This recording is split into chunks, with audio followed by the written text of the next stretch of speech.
Da sind wir. Ja, sind wir da? Da sind wir. Sind wir im Fernsehen? Moin, ihr. Ups. Wo sind wir denn? Da Moin, sind ihr wir. Landratten. Herzlich willkommen, hier ist Moin. Hamburg Hafen Live. Heute wieder volle Hütte. Ja, ich muss sie gar nicht vorstellen, aber vielleicht ist ja ein Zuschauer dabei, der die Herrschaften alle noch nicht kennt. Der gute Ben, heute mit einer Wärmflasche. Mit einer Wärmflasche.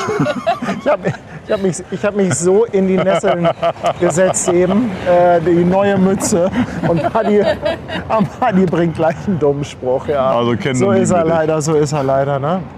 Ja, Ben auf jeden Fall dabei, Tanja und die liebe Kirsten. Moin, Und hallo. wir stehen hier am Schellfischposten. Ja. Und wer ihn nicht kennt, Paddy ist auch dabei.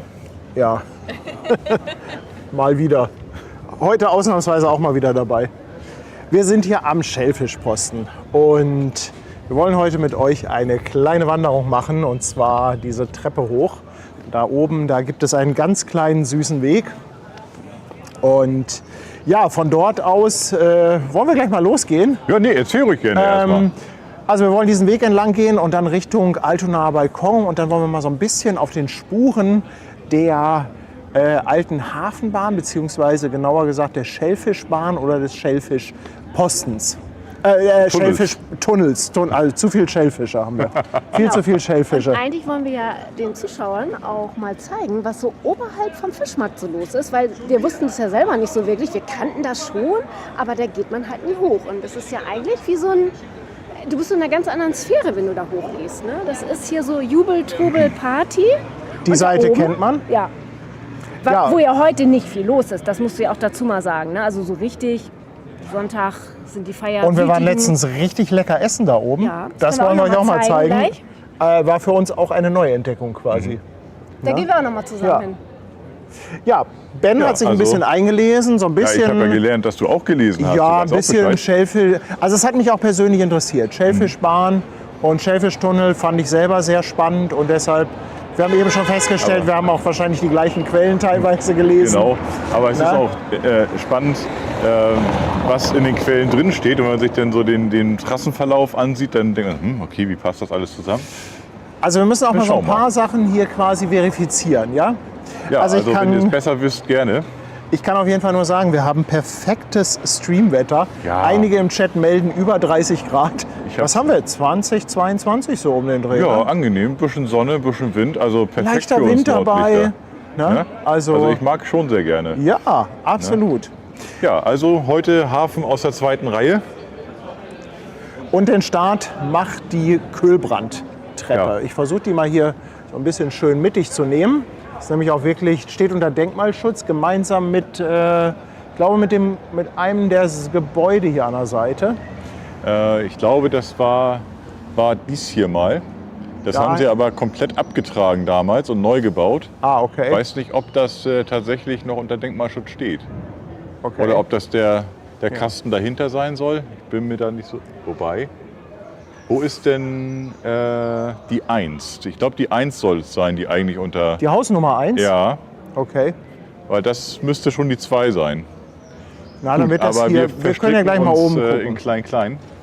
Was man dann wissen muss ist, früher war es halt so, hier oben, Berg hoch, also es geht hier jetzt ja doch ein paar Meter nach oben. Die alle aus dem Süden Deutschlands, die werden wieder schmunzeln, was wir als Berg bezeichnen. Aber da oben auf dem Berg, da war halt im Prinzip Wohngebiet. Ja. Hier unten war Arbeitsgebiet im Hafen.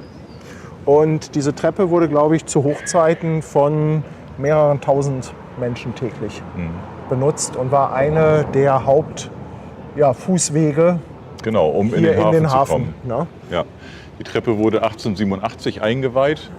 1888 wurde ja der erste Teil der Speicherstadt eingeweiht und trägt auch 2 Wappen. Die haben natürlich auch eine Begründung, nämlich einmal den preußischen Adler, Rechter Hand. genau, und einmal links das Wappen von Altona mit dem offenen Stadttor. Ne, das Altona haben- und Hamburg sind ein bisschen unterschiedlich, ne? Genau, das Stadttor von Hamburg ist nämlich geschlossen und das Stadttor von Altona ist offen. Altona galt schon damals immer als sehr liberal und auch religionsoffen. Und deswegen hat es auch viele nach Altona gezogen damals. Ja, kommt was raus? Ich glaube, das ist der Stopfen, wo ursprünglich mal die Leitung kam. Da ist eine Blindmuffe drauf. Ja, warum das preußische Wappen? Weil Altona zu Preußen gehörte damals, seit 1843. Preußen hat 2 Kriege geführt, einmal gegen Dänemark und einmal, Vorsicht, der beißt, und einmal gegen Österreich. Und damit ist dann die Verwaltung Altonas an Österreich und Preußen gefallen. Und deswegen ist da ein preußisches Wappen. Ja, aber wir gehen mal hoch. Wir gehen mal hoch, ne? Und starten einfach. Die Frage ist übrigens auch, warum heißt denn das hier Schellfischposten? Darauf Das ist eine gute Frage. Ich denke mir, das hängt mit der Schellfischbahn und dem Schellfischtunnel zusammen, Genau. oder? Hier war nämlich laut Quellen eine Station der Schellfischbahn bzw. der Hafenbahn. Ich weiß es nicht ganz genau. Und der Schellfischposten war damals eigentlich der Wartebereich für die Leute, die die Bahn nutzen wollten. Und hier war auch die Endstation der Hamburger Straßenbahn. Also quasi war hier so ein Verkehrsknotenpunkt auch mit Barkassen und Fähren. Ja, und wir gehen mal hoch. Heißt das gute Stück hier Schellfischposten und später wurde dann eine Hafenkneipe draus. Ja, ich schicke mal ein Dankeschön an den Flo Handbike raus, der jetzt 1 Jahr dabei ist. Vielen, vielen Dank. Twitch Sub-Verlängerung. Seren, auch wieder da mit 5 verschenkten Subs. Seren, ich danke dir ganz, ganz vielmals. Hansi haut auch schon wieder fleißig raus. Für Fischeis 2,49. Newman, 1 verschenkte Mitgliedschaft. Newman, Dankeschön. Hansi nochmal mit 2,49 und meldet 35 Grad. Hoho. Ja, einige haben weit über 30 Grad. Ich glaube, dann würden wir das heute hier nicht so locker machen, ne? Wir würden es uns nicht anmerken lassen, oder? Was habe ich heute gelesen? Hamburger schwitzen nicht, die glänzen nordisch. Ja. Oh, Michaela Awan, 22 Monate. Michaela, ich danke dir. Seren nochmal mit dem 5er-Pack. Seren, du verrückter Typ, danke, danke. Und der Schreu mit dem Prime-Sub neu dabei, Dankeschön. Ja, So, Kirsten haut schon ab nach oben. Wir wollten aber eigentlich hier nach links. Aber wir können ja einmal von oben einen Blick runterwerfen. Ja, gerne. Das ist eigentlich auch ein relativ bekannter Blick von hier.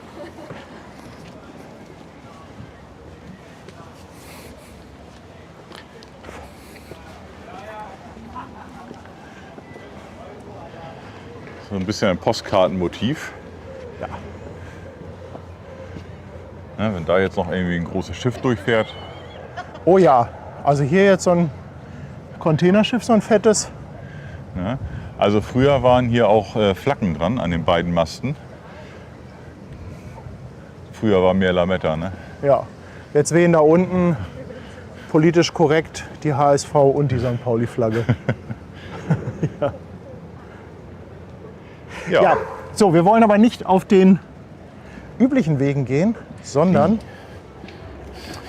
ich hatte ja so in Anführungszeichen gesagt, geheimer Weg. Aber das sind hier so, oder das hier ist so ein Weg, den geht man üblicherweise nicht. Nee, der wird Den nicht. kennen auch viele nicht. Und wer hier nachts lang gehen möchte, es ist wirklich nicht beleuchtet, also null. Also das ist wirklich so dunkel.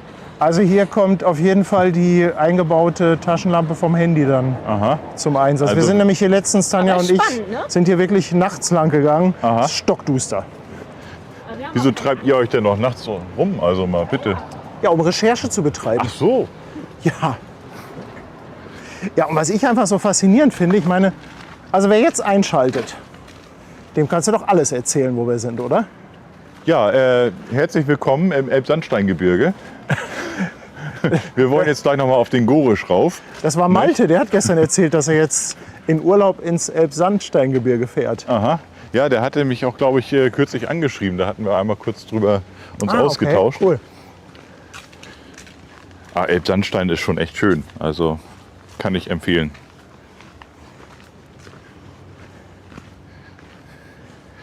Ja, aber das hier ist dann tatsächlich Hafen so ein bisschen ruhiger. Kann man gar nicht glauben, aber So, und für alle, die den Stream von der Seemannsmission gesehen haben, wir sind jetzt hier quasi oberhalb des Gartens von der Seemannsmission. Na, da filmen wir hier so rein. Ich weiß gar nicht, ob man aus der Seemannsmission hier irgendwie direkt hochkommt. Stimmt doch. Irgendwo, Ja, da vorne ist ein Weg. aber der ist total zugewuchert, oder? Da ist so eine richtige Tür. Nee, ich glaube. Kannst du den mal zeigen, Schatz? Ja, das dauert. da kommen wir gleich dran vorbei. Da länger noch mal gucken. Also ich bin jetzt mir nicht ganz sicher, aber ich glaube, das geht.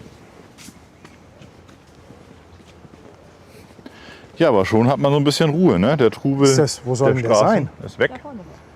Ach, ach, richtig mit Geländer.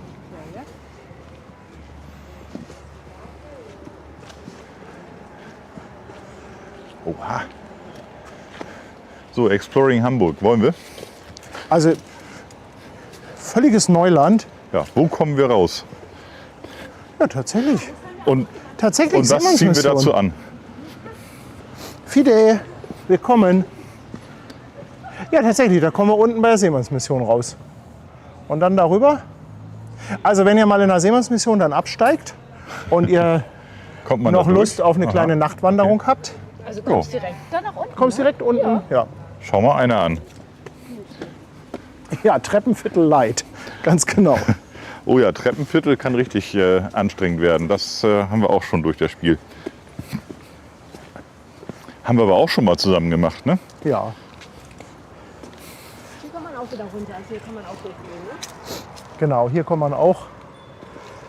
Da kommt man hier beim Weinland raus, ne? Ja. Ja, ganz genau. Ja, Ja, aber wir haben hier eine kleine Treppe vor uns. ich glaube links ist, Ne? ja. Und dann haben wir hier auch schon so ein bisschen parkähnlich. Was man halt so gar nicht denkt, Landschaftsbild. ist, dass hier so eine Parkanlage ist. Und wir sind hier ja auch voll im Wohngebiet. Boah, guck dir mal bitte an, was hier Ja, Mücke. mückenmäßig ist. Herrlich, ne? Ein Träumchen, du. Ich liebe Mücken. Aber hier Nicht. ist richtig Wohngebiet. Ja, Also das heißt, man kann sich hier auch schön hinsetzen. Gibt Bänke. ja, irgendwie soll jetzt ja auch gerade die Altonale hier so laufen. Also mehr Richtung Altonaer Rathaus, ne? Hattest du rausbekommen. Ja. Hier ist es dann doch noch ein bisschen ruhiger. Ja, und irgendwo hier, ja, ich glaube hier noch nicht, dann eher so beim Altonaer Balkon, da lief dann, glaube ich, die Schellfischbahn lang. Die hat da irgendwo eine Kurve gemacht, hoch nach Altona. Bleib mal nicht so schnell hier. Du hast ja schon wieder einen Zacken drauf. Sind wir dir zu zügig? So weit ist das ja hier nicht, ne? Ach so, So viel dann sind wir besser gleich in kriegen wir 15 nicht so Minuten schnell durch. raus. Ah, die Mädels möchten ein bisschen Piano. Also, guck Genießen. dir mal die schönen Röschen hier an. Die sind schon fast verblüht. Ja, so mache ich das auch immer, wenn es mir zu anstrengend ist. Dann wird man einfach Dann erzähle ich, langsamer. dann erzähle ich auch solche Geschichten. Guck dir das Panorama hier an. In der Hand. Dr. Med Rasen, seit 7 Monaten. Ich danke dir. Manuela Wasmann verschenkt eine Mitgliedschaft. Manuela, Dankeschön. Der Leon, 5 Euro Superchat. Für Fischeis und ein kühles Getränk. Das können wir gebrauchen. E. Wolfer verlängert auch seinen Sub auf Twitch. 10 Monate. Andi Borchert auch schon 20 Monate. Junge, Junge, Junge. Dann Dudu grüßt aus Dänemark. 4 Monate Prime Sub. Hier gibt es jetzt gleich den ersten guten Ausblick. Dudu, Dankeschön. Schönen Urlaub. Dann der André NE, 18 Monate Speicherstadt. Endlich können wir mal wieder live dabei sein. Stimmt, ihr wart schon ein paar Tage nicht mehr dabei. Schön, dass ihr wieder dabei seid. 18 Monate. Michael Wuttke, auch 19 Monate. Boah, 34 Grad. So, und jetzt mal, danke Michael, jetzt mal für alle, die auch fotografisch begeistert sind. Ich glaube, wir müssen hier gleich mal irgendwie so mit dem Handy noch ein Foto machen, damit wir ein, Ein Thumbnail. ja. Kannst du mal bitte Ich halte, kurz ja. Los Cameras nehmen? Ja, wir müssen irgendwie so ein Thumbnail haben. Ich guck mal, was wir hier so produziert bekommen. Könnt ihr mal gucken, wie hier ein Thumbnail entsteht. Wie er mit seiner Profikamera. Ja. Ja, ich glaube, ich könnte mir vorstellen, dass da noch was Besseres geht. Also müssen wir mal schauen. Ja, aber der Blick in den Hafen hier ist ja schon irgendwie ziemlich cool, ne? Ja, also es ist halt alles so ein bisschen aus der zweiten Reihe. Ne? Ja, genau. Wenn man hier jetzt runter guckt, ich hier mit dem Finger, da hinten, das ist halt dieses ganze Gebiet, wo dann auch Lust auf Italien ist. Ne? Der Fischereihafen, Ja, Dockland ist da hinten, ne? das Cruise Gate. Genau, da kann man sehen, hier oben das Dach vom Cruise Gate kann man auch sehen. Vorne auch die Glasfront ist noch zu sehen. Und also ich finde es halt einfach total cool, wie ruhig das hier plötzlich wird.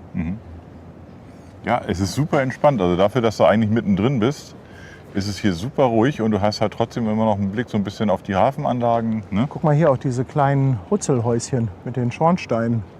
Hier, linke Hand. Auch voll süß. Das ist mal spannend. Wie ist das denn? Wie kommt man denn da? Ach, da ist wahrscheinlich so ein kleiner Weg dazwischen, ne? Damit man da hinkommt. Aha. Ja, das muss man von der anderen Seite oder noch mal angucken. ist das hier das Wein... wie heißt das halt nicht? Weinland. Weinland. Das Weinland, das ist doch auch eins der ältesten Das Gebäude. ist das älteste Haus in Altona. Älteste Also Gebäude hab ich in Altona. gelesen. Das kann sein, dass das von der Rückseite ist. Also damit ihr es einmal seht, wir sind so bei dem Gebäude hier vorne, dass wir da Kann uns sein. gerade fragen, was ist es denn wohl? Ja, oder ist das... Ja, weil hier rechter Hand ist das Steakhouse, das ist das Mesh. Genau. Ja, dann ist aber das Weinland daneben. Und das Weinland ist ja, das könnte das sein, ne? Ja. Ja, im Mesh kann man ganz schön viel Fleisch bekommen. Ich war da noch nie essen im Mesh. In wohl einer ganz guten Qualität, habe ich gehört. Ich war noch nie da essen. Nö, da hat man schon einen Blick, ne? Hier so ein Balkönchen. Ja. Ja, da käme ich auch mit klar. Seren schreibt, wir sind in der Nähe vom Hotel Stella Maris. Ich weiß gar nicht, wo das ist. Mit Hotels kenne ich mich in Hamburg ja ganz schlecht aus. Ich weiß, dass wir in der Nähe der Palmaille sind. Genau. Wir gehen jetzt Aber nämlich Stella mal hier Maris weiter sagt mir hoch. tatsächlich auch nichts. Aber ich weiß nicht ganz genau, wo das ist. Seren, Mensch, nochmal 5er-Pack. Sub Seren. Wahnsinn, Wahnsinn.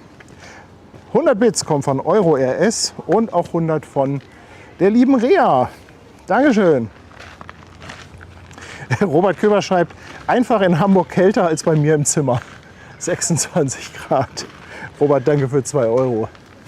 Ja, hier sind wir nämlich jetzt, das ist ganz interessant. Also hier auch eine alte Kopfsteinpflasterstraße. Muss ein Geheimtipp zum Parken sein vor allem. Ja, hier kannst du an der Straße parken und dann da runter rennen. Sowas dürfen wir im Stream gar nicht verraten. Hast du nicht gesagt, ne? Bleibt unter uns. Und wenn man jetzt aber die Straße weiterfährt und da hinten links, dann kommt man zur Palmaille.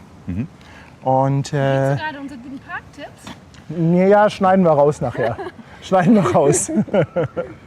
Und Palmaille hattest du noch was, ne? Das machen wir nachher. Ah, das machen wir nachher im Das machen wir Zusammenhang mit der Schellfischbahn, ne? Genau. Jetzt gibt es erstmal einen... Jetzt gibt's was zu essen da vorne. Jetzt gibt es einen richtig guten Essenstipp, wo wir nämlich letztens zu viert essen waren. Die Regges und die Ludolfs. Und ja, wir sind da einfach hin. Ich glaube, Tanja oder so hatte das rausge... Oder wart ihr das? Weiß ich Nee, nicht. wir waren da nicht. Wir waren mit Guido und Kai da. Ach stimmt, mit Guido und Kai waren wir. Wir waren da gar nicht mit euch. Wir müssen Antje, Kirsten und Ben da auch mal essen. Wisst ihr noch, mit wem wir alle so unterwegs seid? Das ist ständig jemand Neues. Ist das peinlich, ey. Ich bin doch... Das Schlimme ist, ich bin nüchtern.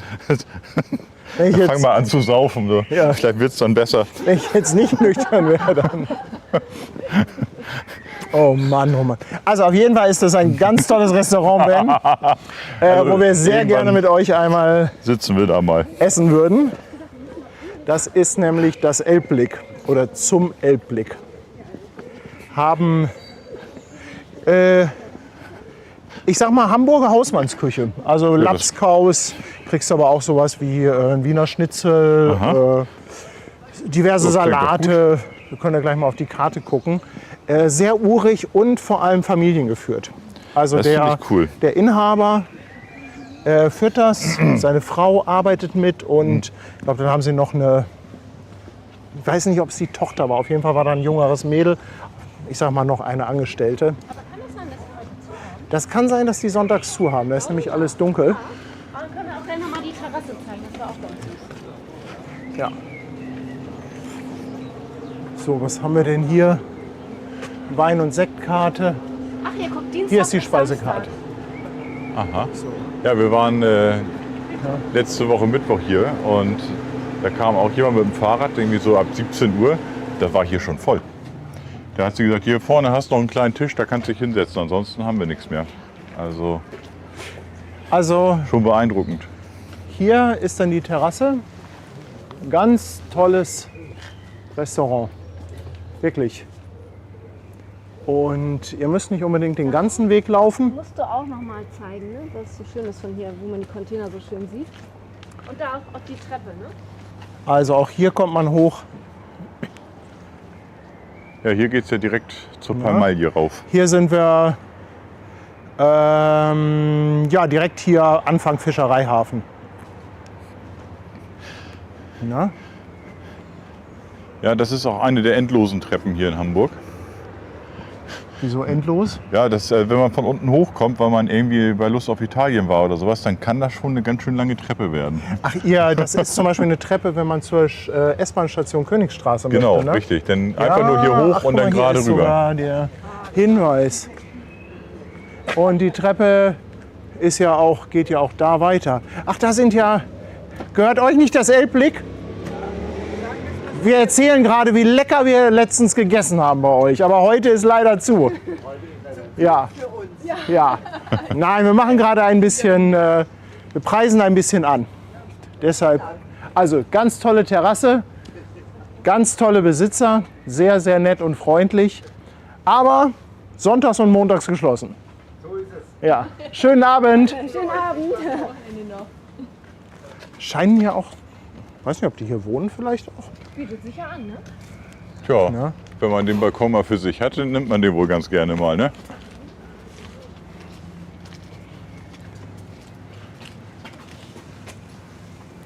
So, das ist die Terrasse. Ich könnte mir vorstellen, dass sie da oben drüber wohnen Ja. und da wahrscheinlich auch nicht den schlechtesten Blick haben. Mal hier, das ist noch eine Na? Bank für Verliebte. Habt ihr die gesehen? Wer ist wo? Hier ist noch eine Bank für Verliebte. Ah. Warum sitzt da keiner? Keine Ahnung, weil keiner verliebt ist. Oh, wahrscheinlich. das war schade für diese Stadt. Genau. Die ist aber cool, die Bank, oder? Ja, ich meine, was für ein Blick. Ich meine, guckt euch mal den Blick an, wenn ihr da sitzt. Und das ist so richtig schön in der Botanik. Also, kann man machen, ne? Ja.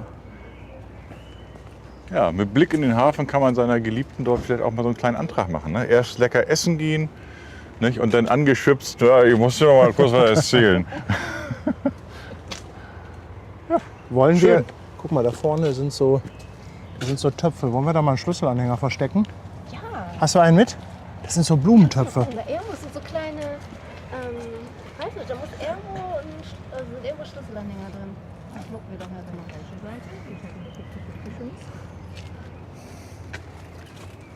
Warum schleppst du denn einen Presslufthammer mit dir rum? Ja, Was ist da denn alles drin? Das ist ein weibliches Geheimnis, das kann nicht. Ich wollte noch mal ein bisschen renovieren hier. Wenn das Ah. geht. So, Ja, ich dachte, dass Tanja den mal irgendwo Ja. versteckt. aber dann hat man mal gesehen, was man finden kann. Genau. Also, Also hier ist es richtig schön. Also du musst eigentlich hier noch mal das zeigen, weil es ist ganz kuschelig hier. wahrscheinlich ist das der Vorgarten, der hier zum Elbblick gehört.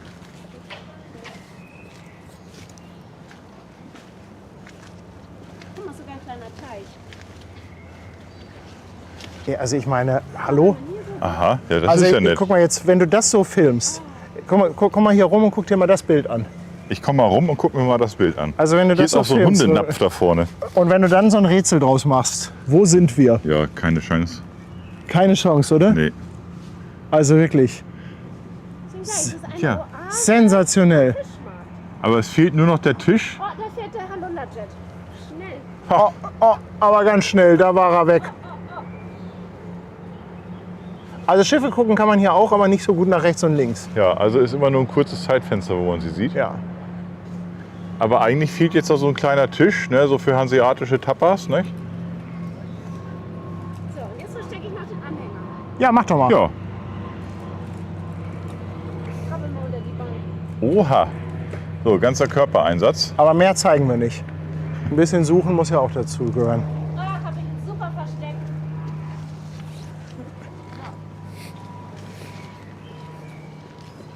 So.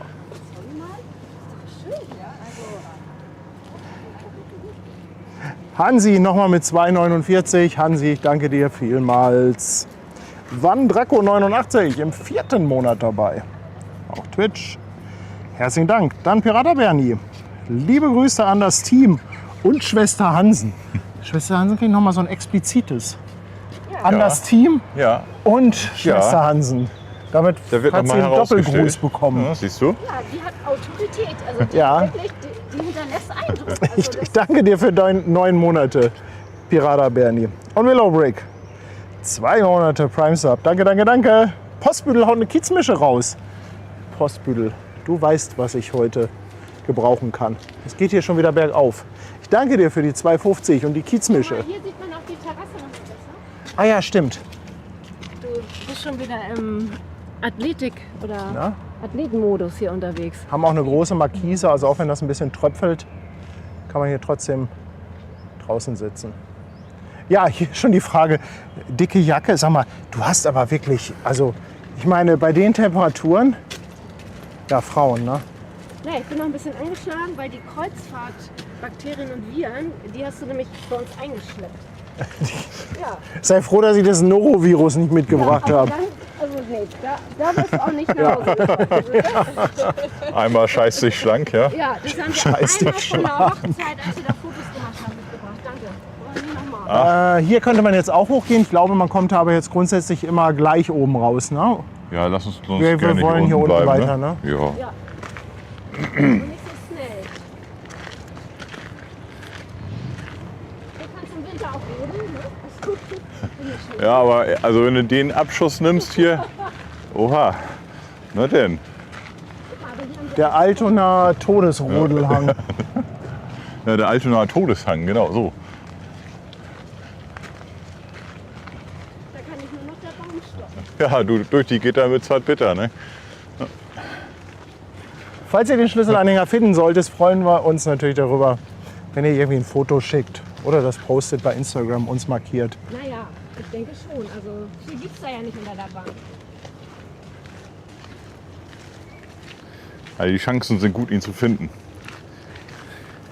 Ich finde, das ist so ein schöner Spaziergang hier, vor allem auch jetzt im Sommer, wenn die Sonne knallt. Ja, also mit Sonne hast du hier auf jeden Fall mal kein Problem.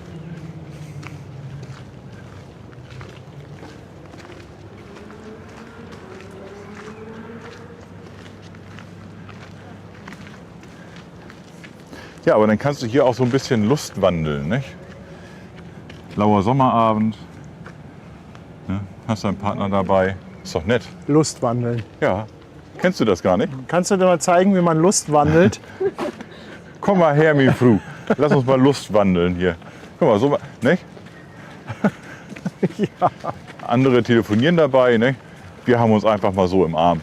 Nicht? Und dann kann man hier mal so, wir sagen, guck mal, wenn jetzt hier keine Bäume wären, nicht? Dann könntest du hier jetzt die Elbe sehen. Wäre das nicht schön? Aber durch die Bäume haben wir wenigstens keinen Sonnenbrand. Ne? Ja, ist wunderschön. doch toll, ne? Ja. Müsst ihr im Winter noch mal wieder kommen. Zweite Chance zum Lustwandeln. Ben hat heute einen Schalk im Nacken. Ja, das liegt an der Und eine Wärmflasche auf dem Kopf. Ja.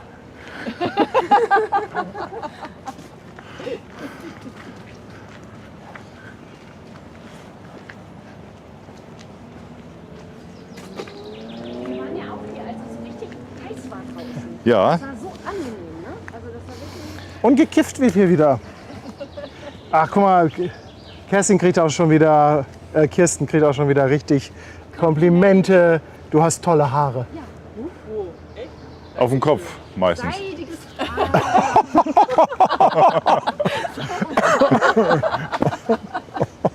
Was ist denn los mit dir? Was ist denn gestern passiert? Ja, Leute, ich habe noch vielleicht ein bisschen Restalkohol. Das mag möglich sein.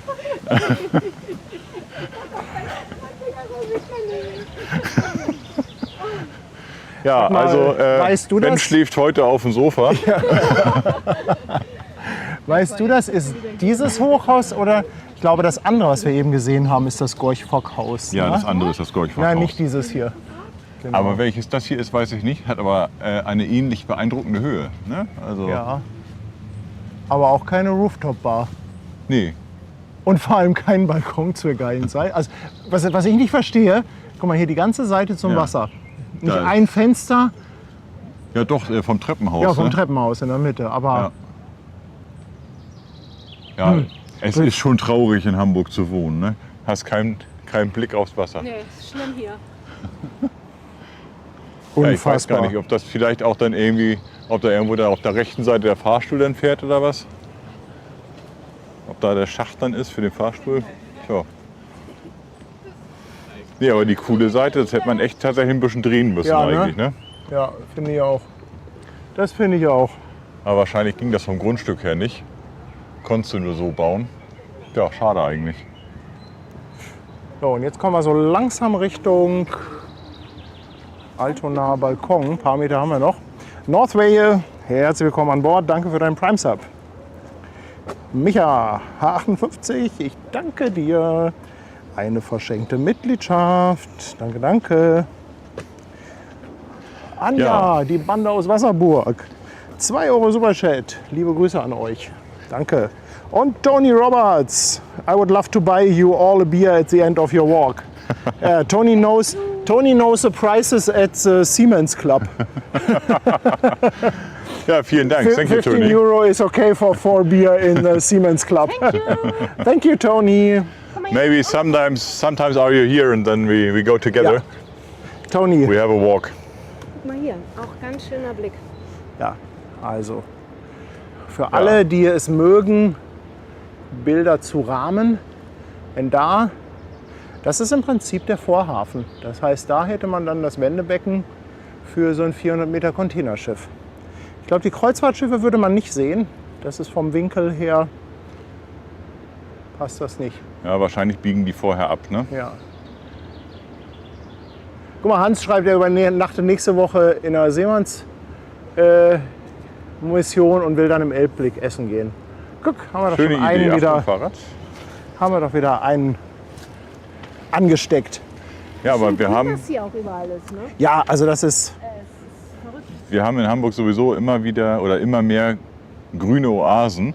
Ich glaube, Hamburg gehört auch mit zu den grünsten Städten Deutschlands. Wenn ich das richtig weiß, die haben jährlich immer so ein Ranking. Und ich glaube, wir sind irgendwie auf Platz 8 oder 12. Also wir sind schon Okay. echt weit vorne. und Auslauffläche für Hunde. Da oben haben wir noch ein bisschen Anker liegen und ein bisschen Denkmal. Sollen wir einmal da oben rum? Ja, Ich weiß zwar jetzt nicht genau, was das für ein Denkmal ist, aber Stefan hat das geschrieben. Stefan aus Wedel. Da kommt gleich das Helgoland-Denkmal und eine Schiffsschraube. Ist das ja. vielleicht? ja, das wird das wohl sein. Achtung, Scherben. Gott sei Dank, ich habe Schuhe an. Ich muss heute nicht barfuß laufen. Na, wer weiß so. Wenn du noch so ein paar Schritte rausklopfst, dann geht die Schuhe weg. Herrlich.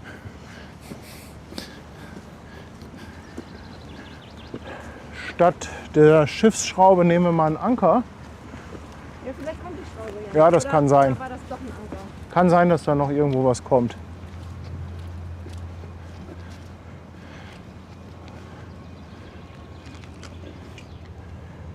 Das ist aber schon mal amtlich, ne? Ja, und das ist wahrscheinlich, Aber damit ihr mal wisst, wie groß so ein Teil ist. Ich bin ja auch und die von den modernen Containerschiffen sind natürlich noch größer. Wahnsinn. Ja.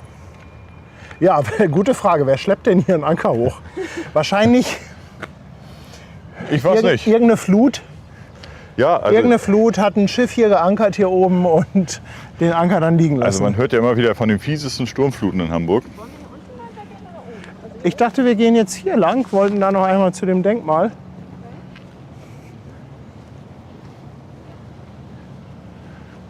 Das ist doch hier das Helgoland-Denkmal.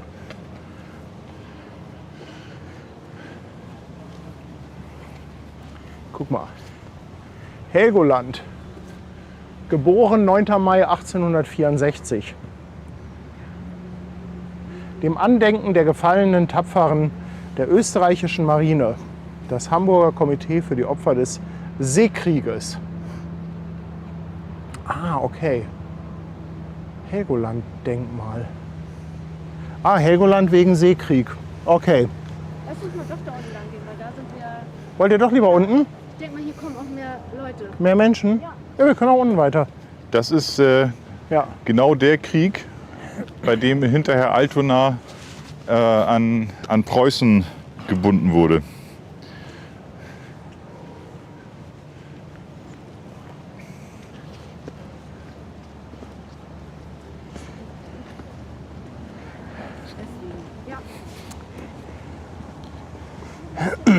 Ja, also es war Ja, hier ist noch die Frage, noch einen Schlüsselanhänger verstecken? Nee, wir haben nämlich vorhin gesagt, da passiert nämlich Folgendes. Der Erste, der hier hinkommt, holt sich nämlich dann gleich beide Schlüsselanhänger.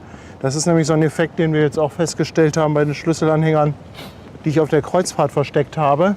Wenn die im gleichen Ort sind, holt die sich im Grunde genommen dann einer. Ne? Das heißt, der rennt dann hier alles ab. Also haben wir gesagt, pro Stream nur noch Gibt's einen einen. Schlüsselanhänger. Das ist ja ein Schlingel. Ansonsten hätten wir das sehr, sehr gerne gemacht.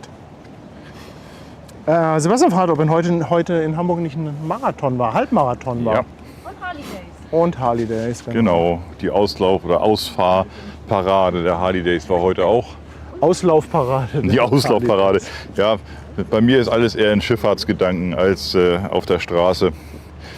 Aber das Helgoland-Denkmal, das wollte ich einmal kurz erzählen, erinnert an den Seekrieg zwischen Dänemark und Preußen. Denn Dänemark wollte Schleswig-Holstein mehr an sich binden. Und um das zu verhindern, hat Preußen dann den Krieg begonnen. Und das Helgoland-Denkmal erinnert genau an die Begebenheit, wo am Ende dann letztendlich Altona, was ja dänisch war, dann an Preußen fiel. Und da haben wir wieder das preußische Wappen an der Treppe da unten. Und so schließt sich so ein bisschen der Kreis. Ja, wer hier so ein bisschen auf Brennnesselbaden steht oder sowas, ne, hier hat er seine Chance.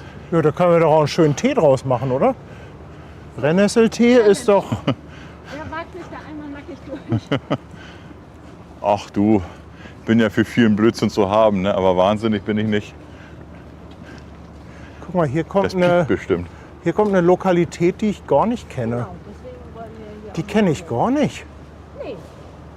Ja, da saßen wir schon gemütlich. Ja, Virtual 11 Monate, Dankeschön. Und Martin Kaspar. Da sage mal einer, Hamburg ist nur Großstadt. Berlin hat auch viele grüne Oasen. 2 Monate, ich danke dir. ja, hier kannst du nett Die sitzen. Hafenmeisterei, also das kenne ich gar nicht, den Laden. Ja, Überraschung. Ihr kennt das? Ja, wir waren ja mit deiner Frau unterwegs. Stimmt, ihr wart Scouten hier, ne? Ja, du warst schön auf dem Kreuzer unterwegs, ne, und wir haben gesagt, wir Stimmt, ja, ich war ja auf Kreuzfahrt, da habe ich euch ja alle alleine du warst vor gelassen. 2 Wochen nicht Hab ich da, schon ne? Und dann haben wir gefragt. Halligalli Du gemacht. hast ja gesagt, ich soll das ja auskundschaften. Und wer ist dazu besser geeignet als.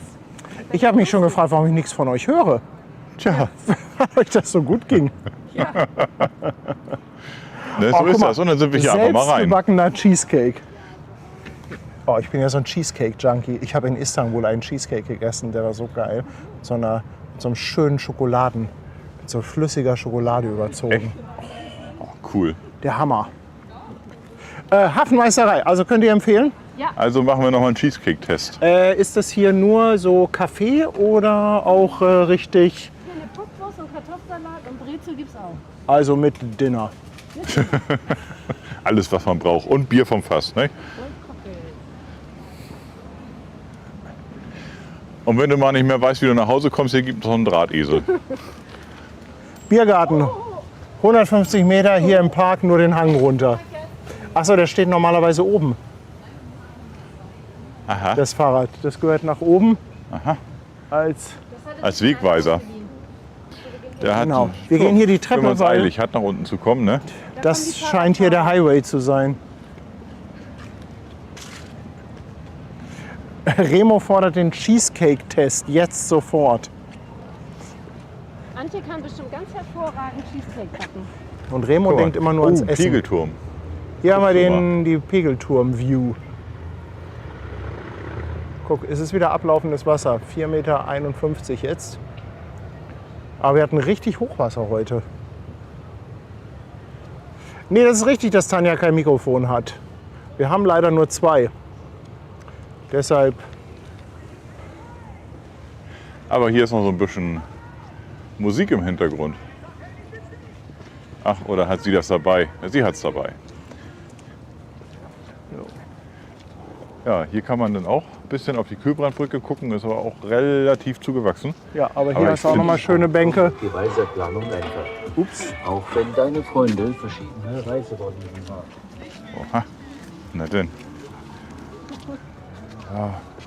Ist das AirPods das so sind ein auch nicht gut für die Reiseguide? Ohren.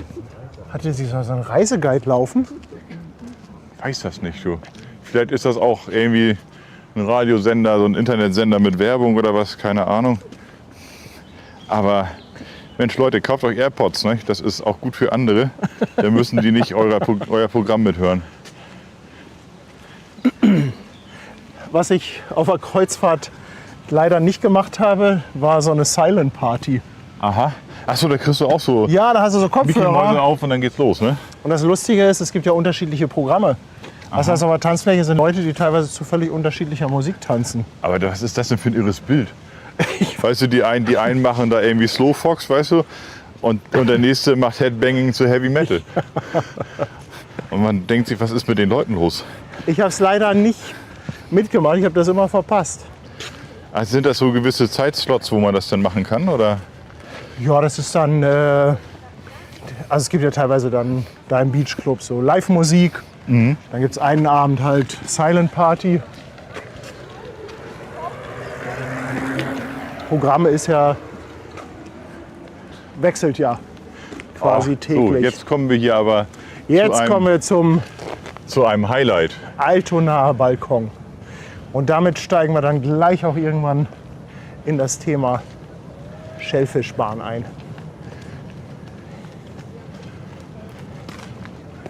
Ja, die Bänke sind gut gefüllt, gut besetzt, kann ich gut verstehen. Ganz schön viel gut in diesem Satz. Tanja ist ja der Meinung, dass wir von hier mal einen Stream machen müssen.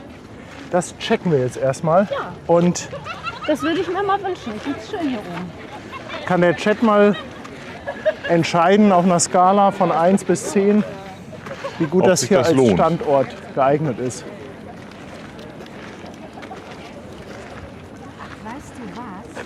Ich glaube, am Wochenende ist Altonale. Ja. Es ist Altonaler heute, deswegen ja. ist sie ja so ein bisschen auch Budenzauber. Ja, Genau. Ne? genau. Ja. Hier war heute irgendwie was mit Kindern. Okay. Ja. Also ich glaube, Altonale geht auch irgendwie eine Woche oder so, ne? 10 Tage 10 sogar? Tage dieses Mal, sonst 2 Wochen, aber musste leider reduziert werden auf 10 Tage aus Kosten. Ah. Also ich glaube, Altonale ist auch irgendwie so ein Kulturfestival. Ich Irgendwie. möchte gerne einen Ja. Stream hier. Also ich persönlich finde ja, dass halt die Sicht zur Seite ein bisschen schwierig ist. Aber wenn schöne Schiffe kommen, dann kann man die wirklich gut sehen. Und alles, was Also auf der die Vorteil, den man Kühlbrand natürlich hätte, hier voll unter die Kühlbrandbrücke Ja. bis hinten zum CTA. kommt. Und als wir Also- hier waren, kam so ein richtig fetter Pulker, so ein richtig dickes Ding. Ja. Das sah schon cool aus. Und noch so ein Dampfer hier, so ein, nicht die Stettin, irgendwas anderes kam hier noch raus. Vor allem, wenn so ein 400-Meter-Ding kommt und man dann einfach feststellt, dass das Ding noch größer ist als das Dockland. Ja, also von der Perspektive wäre das ja sicherlich mal ganz interessant, ne? Du siehst halt, also es ist, Ich würde sagen gebongt. Du Paddy, und wenn dir mal der Fokus fehlt, ne? da ist er. Da ist er. Da hast du mal ein schönes Spekuliereisen und dann. Ja. Ja, mal gucken. Ja, vielleicht Vielleicht probieren wir es irgendwann mal aus. Also sonst ist hier halt nicht so viel Halligalli. Das ist jetzt natürlich wegen der Altonale, ne? Aber Also ich könnte mir vorstellen, dass das zum Fotografieren toll ist. Also ich weiß jetzt nicht, ob es für einen Stream gut ist. Ich glaube, zum Fotografieren, wenn halt jetzt wirklich Schiffe aus dem Kühlbrand kommen und das dann 400, 600 Millimeter. ja, Oder wenn die hier eindrehen. Ja? Oder wenn hier auch ein Kreuzfahrtschiff ausläuft. Guck mal, man kann hier so durchschauen. und dann kannst du es vorne so ein bisschen in den Kränen. Genau dazwischen bekommt man sie. Aber es ist halt, für einen Stream ist es halt schwierig, weil du hast halt nicht so lange was davon. Aber hey, warum nicht? Warum nicht? Aber gerade jetzt so zur Abendsonne, wenn dann das Terminal so beschienen wird, ist Und Drohne? schon irgendwie nett, ne? Nee, Drohne hier, Altona Krankenhaus, würde ich sagen. Und was man auch von hier aus sieht, wenn du hier jetzt einmal rüber filmst, zum CTB müsste es dran liegen. Da liegt doch die One Ingenuity. Genau, was das für ein Brocken ist, ne? Also, und das von hier aus gesehen. Ach, guck mal, die Eva Alp wird da hinten gerade eingeparkt. ist Da ist das eine irre? Evergreen, das ist die Eva Alp, die vor kurzem da gekommen Die ein ist. bisschen kommt, Ne? ja, die dabei. bewegt sich. Ja. Also das sind schon echt ganz schöne Giganten, ne? Und wir sind ja hier jetzt nicht gerade weit unten, also Also ich glaube, dass es zum Fotografieren richtig cool ist, Ja. wenn hier ein paar Schiffe kommen.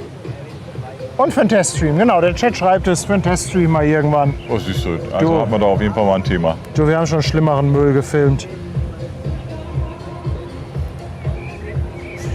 Nordic Serenity ist seit 4 Monaten dabei und schickt Grüße aus dem windigen Dänemark. Danke, danke. 2 Monate dabei.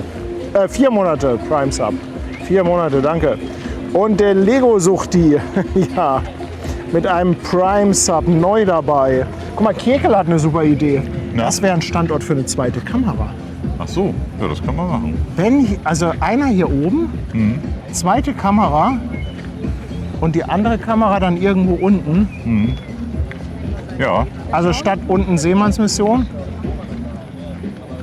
Da müssen wir für die zweite Kamera mal noch ein 600 mm Objektiv kaufen. ja, das ist ja dein Job. Ja, aber man hat dann, oder man kann am Bubendeich stehen, man kann hier stehen, man hat hier schon mal einen etwas direkteren Blick.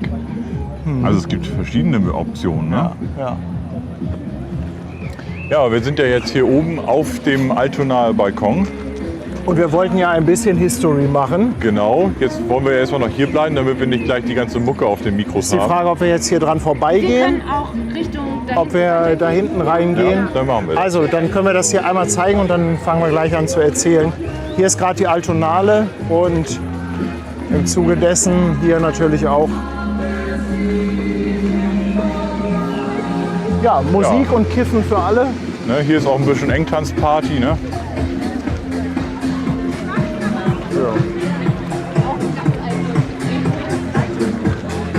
Aber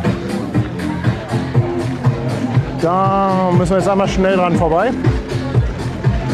Ja, auf deiner rechten Hand, ich weiß nicht, ob du es filmen kannst, ist ein recht berühmtes Kunstwerk, die Fischer.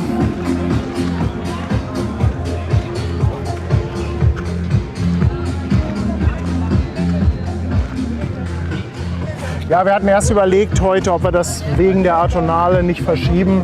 Aber dann haben wir gesagt, ach komm, Ja, aber wenn es das jetzt, ist das kleine Stück hier. genau, wenn man das dann im Prinzip hinter sich bringt, dann ist es ja auch schon wieder ruhiger. Genau. Hier hinter diesen Bäumen in die Richtung, da befindet sich das Altonaer Rathaus.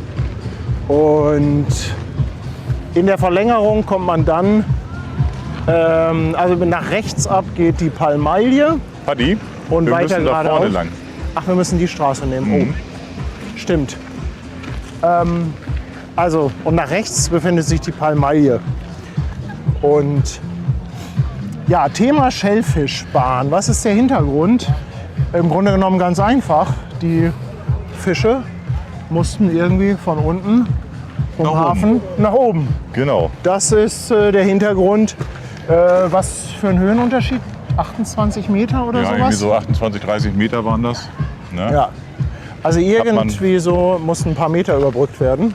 Interessant ist gegebenenfalls für, Und für ganz einige kannst du den hier einmal abkürzen. für den Altonaer Balkon, kann man eventuell noch erwähnen, Hier, also der Altonaer Balkon war schon immer Naherholungsgebiet in Hamburg. Und früher hast du hier Spielbahnen gehabt. Nannte sich damals Palamarillo oder irgendwie sowas. Im Englischen hieß es Palmal, ist verwandt mit dem Cricket. Oder Crockett. Ist verwandt mit dem Crockett, genau, hast du recht. Haben wir eben uns schon verhaspelt. Das sind so Spielbahnen gewesen und links und rechts waren halt Bäume gepflanzt, wie so eine Allee. Und daher hat die Palmalia auch ihren Namen, das leitet sich davon ab. Ne? Also nicht, weil da Palmen rechts und links stehen? Nee, sondern von dem Palmal, von dem Spiel Palmarillo, leitet sich die Palmalie ab. Ja. Weil die Bahn oder die Palmalie ist ja letztendlich auch eine Allee. Ne? Und damit hat man das im Prinzip so ein bisschen übertragen. Und jetzt muss man sich vorstellen, dass diese alte Hafenbahn, die führte zum Altonaer Rathaus. Genau. Ungefähr da irgendwo war früher der Bahnhof. Richtig, auf der Südflanke des Rathauses. Das heißt, der muss im Prinzip hier ziemlich dicht gewesen sein. Ja, also von Anfang bis Ende des Tunnels waren es irgendwie was um die 250, 300 Meter oder so. Und der muss, also vom Verlauf, wir wissen es jetzt nicht so hundertprozentig, aber der muss im Grunde genommen von hier dann so einen Bogen genommen haben. Ja, unter uns entlang. Und unter uns jetzt hier entlang. Ja, genau. Anfangs war der noch nicht so lang und anfangs war der auch noch nicht, war das auch noch nicht als Bahn ausgebaut, sondern im Grunde genommen war das einfach eine Rutschbahn. Ne? Die haben das schiefe Ebene genannt. Das war vorher, genau. Und Das- hinterher wurde der Tunnel gebaut. Genau, das nannte man schiefe Bahn und da wurden die Waggons im Prinzip durch Pferdekraft den Hang hochgezogen. Das kann man ja auch noch sehen. Da kommen wir gleich, Da wollen wir gleich noch hin. Und dann wurde später der Tunnel gebaut. Genau, und der wurde dann später auch verlängert, als der Bahnhof von Altona dann verlegt worden ist, weiter nach Norden. Also das heißt, irgendwo hier hoch ging das. Wir müssen jetzt gleich mal schauen. Ich glaube, Ja, hier hier runter geht's ist falsch, oder? Nee, doch, da können wir runter. Und da geht es auch wieder hoch. Da ist die Lustgrotte. Ach so. Ja, also, nach dem Lustwandeln ja. kommt die Lustgrotte. Das müssen wir unbedingt zeigen. ja, ich wollte mal gerade mit der Brücke gucken. Hilft uns die? Wir können auch einen kleinen. Wir kommen hier dann wieder hoch. Da kannst du einmal in die Runde gehen, das ist nicht weit. Okay, Können wir einmal zeigen. also einmal hier in die Lustgrotte. Ja, Okay. ich habe die mal so getauft.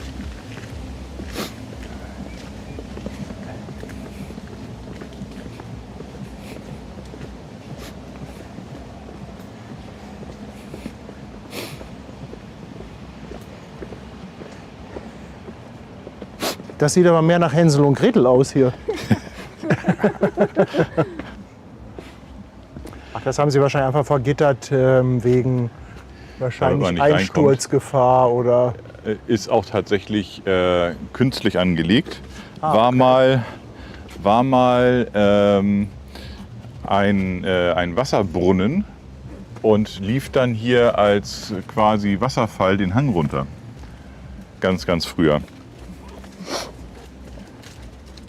Wasser läuft hier teilweise immer noch sehr viel den Hang runter, wenn man zum Beispiel Straße Neumühlen ist, was ja hier so ein bisschen die Verlängerung ist, in Richtung Övelgönne, dann sieht man da auf der Straße Dauerpfützen. Und da läuft die ganze Zeit den Hang Wasser runter. Okay. Ja. Ich verstecke jetzt hier trotzdem noch einen Schlüsselanhänger. Und du schmeißt den jetzt richtig weit rein, oder? Nein. Damit jemand mit einer Angel kommen muss. Nein, und wer sich beide holt, der wird verflucht.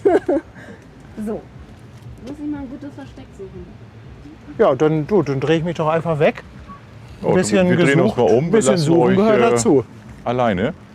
Ja. Nee, also es war tatsächlich hier mal ein künstlich angelegter Brunnen, um hier einen Wasserfall zu speisen. Der ist aber auch schon lange, lange Geschichte. Also irgendwo hier drunter dann, ich denke mal ein bisschen weiter da rein, da muss irgendwo der Schellfischtunnel dann gelaufen sein. Gleich am Ausgang, da sehen wir noch Genau, Reste davon. ja. Ja, der ist ja auch bis 1992 in Betrieb gewesen. Also die letzten, die jetzt irgendwie damit was zu tun hatten, war irgendwie wohl Transthermos oder sowas, habe ich gelesen. Und die hatten dann aber ihr Geschäft verlagert und damit war der dann nicht mehr notwendig. gab Ideen, den zu reaktivieren für den Nahverkehr. Aber da hat man dann erstmal sondiert, ob sich das dann rechnen würde. Und man kam zu dem Schluss, dass sich das nicht lohnt. Deswegen ist er weiterhin zu. Es gibt da ein Bürogebäude, was so einen angedeuteten Bahnsteig hat, Bahnsteig hat. Also, da oben sind wir rein. Ja. Genau, und dann sind wir einmal hier unter lang. Das müsste hier die Kaistraße sein, die uns hinter uns lang führt. Suchen die Damen immer noch nach einem Plätzchen? Habt ihr was gefunden? Nein, wir haben was versteckt. Aha.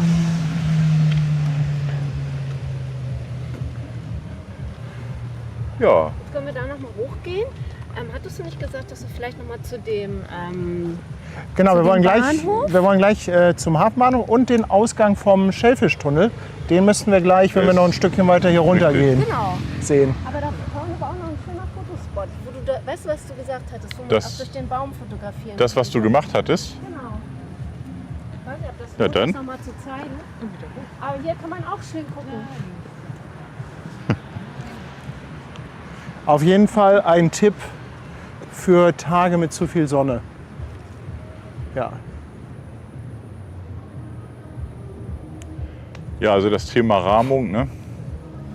Kann man hier ja schön also spielen. hier, Hier ist es auch schön. mal, ne, wenn man hier so ein bisschen da den Radarturm.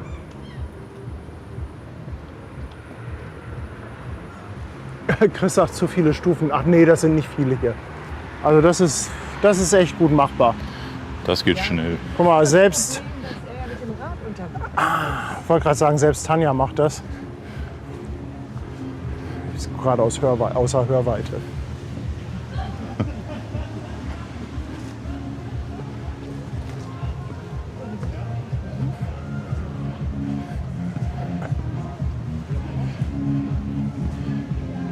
So.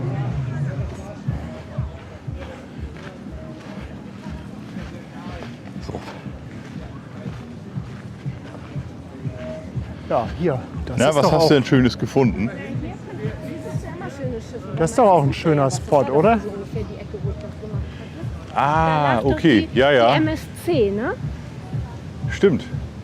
Hier Du musst einmal als quer durch. Profi-Fotograf musst du das beurteilen, ob das taucht oder nicht. Ich habe ja keine Ahnung. Ich bin ja auch kein Profi, ne? Aber du kannst dein Bild halt relativ schön rahmen. Paddy macht das Ganze jetzt gerade von unten. Der hat den Blick hier oben gerade nicht. Habt ihr da noch einen besseren Blick? Ja, da lag, als wir hier waren, doch die MSC. Also wenn du da so durch die Bäume, davor auch gerade die Fähre, ich finde das ganz schön. Aber ihr müsst das beurteilen. Auch wenn man da ein bisschen reinzoomt und das als Rahmen nutzt. Also es Why war not? unten jetzt auch schon nicht schlecht. Aber hier kann man natürlich auch so ein bisschen. Ja, da kann man sich doch einen schönen Also Rahmen schöne basteln, Blickführung oder? eigentlich, ne? Ja. Absolut. Da wirkt der Hafen gleich wesentlich idyllischer. Ja. So, wollen wir jetzt mal den Eingang bzw. Ausgang ist. Genau, das ist Südseite-Ausgang Südseite. vom Schellfischtunnel. Schellfischtunnel.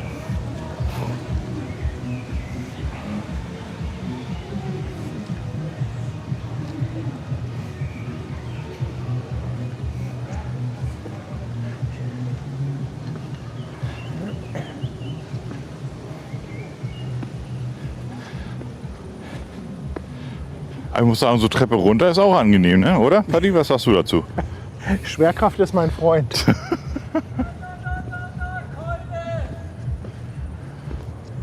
Ja, hier wird nicht geklingelt, hier wird gebrüllt, ne?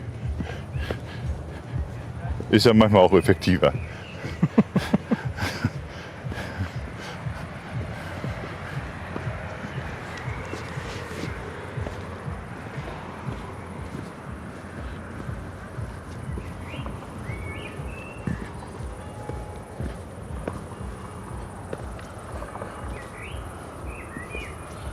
Kann das sein, dass wir hier jetzt gleich So, schon? wir haben also hier ich kenne genau. den nur in der Theorie. Ich war selber noch nie Ah, da. in der Praxis habe ich den schon mal gefunden. Aber wir kommen jetzt hier auch gleich noch mal zu einem kleinen Denkmal. Und zwar ist es das Auswandererdenkmal. Über Hamburg haben nämlich ganz viele Kroaten sich aufgemacht ins gelobte Land. Damals müsste es, glaube ich, Amerika gewesen sein. Und dem hat man hier ein Denkmal gewidmet.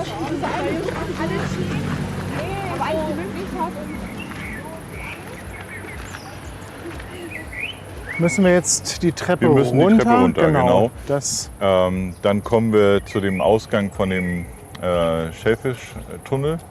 Wenn wir hier oben lang kommen oder lang gehen, dann kommen wir direkt über die Brücke, wo damals die Genau. Bahn war, beziehungsweise wo die was sie hier schiefe Ebene nannten. schiefe Ebene. Aber hier müsste das Tor sein. Da unten, Genau, ne? und da, ich glaube, die nehmen wir mal. Hier unten, ne? Runter, dann musst du ins Gebüsch. Da, ach, ins Gebüsch ist das Tor. Das ist bewohnt. Das Gebüsch.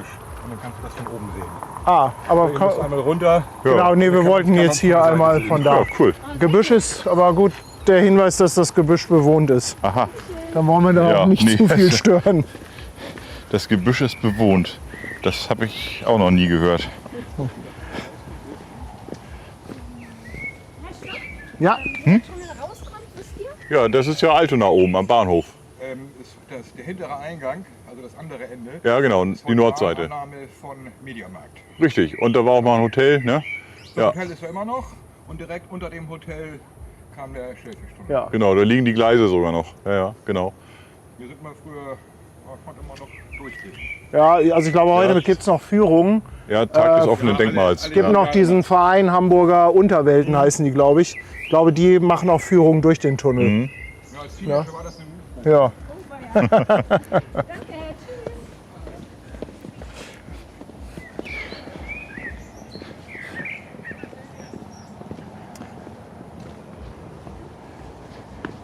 Und ich glaube, das ist nämlich hier dieses Gebäude, was quasi diesen angedeuteten Bahnsteig hat, oder? Ja, müssen wir gleich nämlich linke Hand dann rechts hochlaufen. Und dann kommen wir da hin. Es sei denn, man So, kann das warte von mal. hier aus auch schon Hier. sehen. Ja, warte alles mal. ein bisschen vergittert, ne? Aber Hier kann tatsächlich, man, da ist der hier Bahnsteig. hier ist auf jeden Fall der. Aber von der anderen Seite können wir vielleicht noch besser gucken. Ja, da Also kannst hier du ist auf jeden Fall der reinzoomen. Eingang. Na, ist natürlich jetzt ein doofer Winkel. Da müssen wir noch einmal rum und das ist quasi hier dieser Bahnsteig. Genau. Dann gehen wir doch noch einmal so außen rum.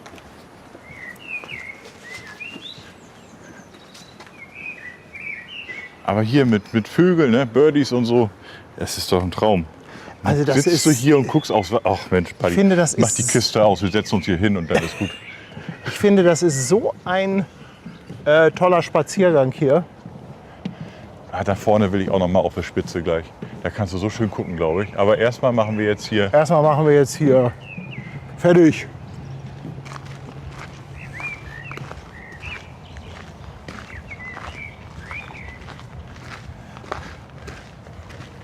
Ja, und dieses Portal ist auch letztendlich ein Teil des ganzen Ensembles. Wenn man von der anderen Seite kommt und man sich damit nicht so beschäftigt, dann Kommen wir fragt man denn sich, jetzt, ich frage mal gerade, Entschuldigung, dass ich dich unterbreche, Ja. kommen wir da jetzt rum? Müssen wir mal gucken. ich glaube, ne? das müssen wir tatsächlich wahrscheinlich sogar von oben machen. Ne? Da müssen wir gleich ganz runter, aber ich weiß nicht, ob wir um das Gebäude gucken können. Ich glaube, da ist zu. Aber eventuell müssen wir von oben gucken. Von Ich weiß nicht oben. mehr, müssen wir von oben? Ich glaube ja, ne? Wir haben Schauen gerade wir von oben mal. geschaut. Du meinst hier lang? Nee, ein Ah, nee, weiter. hier ist, vorne, ups, Paddy. Einmal hier. ganz außen rum. Ja.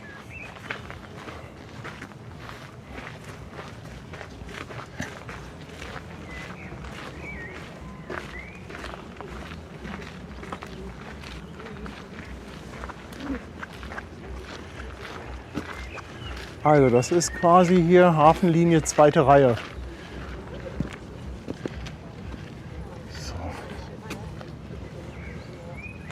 Und diese Mauer hier, die lädt natürlich auch zum Verweilen ein. Ja, es ist so ein Träumchen, oder? Du, jetzt ein paar schöne Bierchen, du.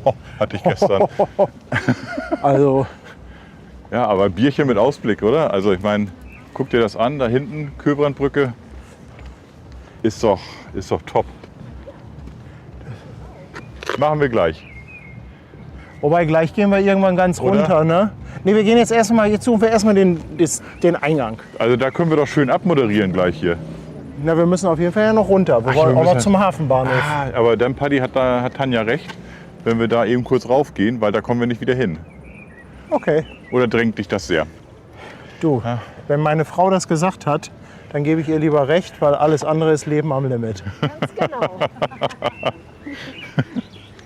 Also irgendwas stimmt mit euch beiden heute nicht, kann das sein? Der eine hatte zu viel Alkohol, der andere hatte zu viel Wind. Na dann, nehmen wir das mal so hin. Das ist doch super schön hier. Ja, ist es. War hier noch nie. Nee, ich bin hier auch einfach nur stumpf dran vorbeigelaufen, weil ich damals mit Kirsten zusammen den Eingang zum Schellfischtunnel gesucht habe. Na, wem gehört diese Terrasse? Ja, jetzt uns. Nicht?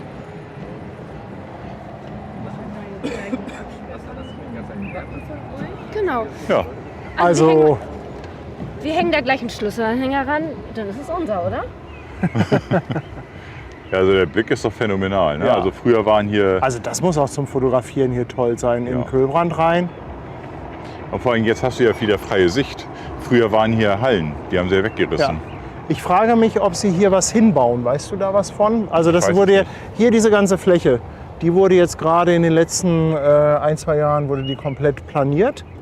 Ich weiß gar nicht, ich meine, das sind Filetgrundstücke, ne? Das sind Ja. absolute Sahnestücke. Also da wird sicherlich was passieren. Aber ich weiß nicht was. Ist top, oder? Ja. Also das ist wirklich ein mega Ausblick hier. Aber das scheint öffentlich zu sein, ne? Weil abgegrenzt zum Gebäude hast du da vorne eine Tür und Ja, das ne? scheint, das ist scheint dann öffentlich. privat und hier ist öffentlich Ja. offensichtlich. Ne? Ja, also wenn du mal eine coole Location suchst, abends um aufs Wasser zu gucken, ein bisschen Schiffe und so, 2, 3 Bierchen Das ist dabei, der Knaller. läuft. Auch zum Fotografieren. Ja, vorne die Schlepperbrücke. Ja.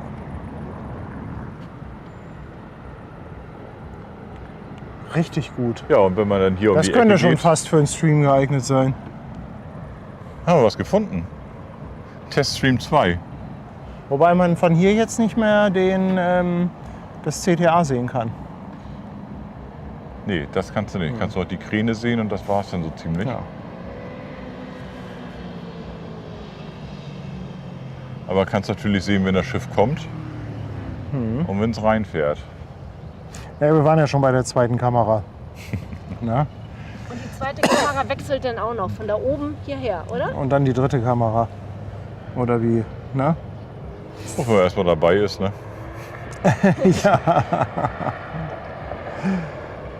Leon schickt 2 € für den Cheesecake-Test. Ja, da sind wir leider schon dran vorbei, aber den müssen wir auf jeden Fall noch nachholen. Ich danke dir. David, herzlich willkommen auf der Speicherstadt. Und Virtual meint, im Hintergrund wird das Urheberrecht von mindestens 500 Liedern verletzt. Da können wir ja nichts für. Ja, wir sind da ja nur lang gelaufen, als Ja. die Musik da gespielt hat. 500? Aber 500? Ich weiß nicht. Na, Das war in dem Moment, als da die Lieder gespielt wurden ja. auf der Party. Und die Party, oder die Veranstalter der Party, die haben das Urheberrecht verletzt, weil sie die ganze Musik da gespielt haben. Okay, alles klar.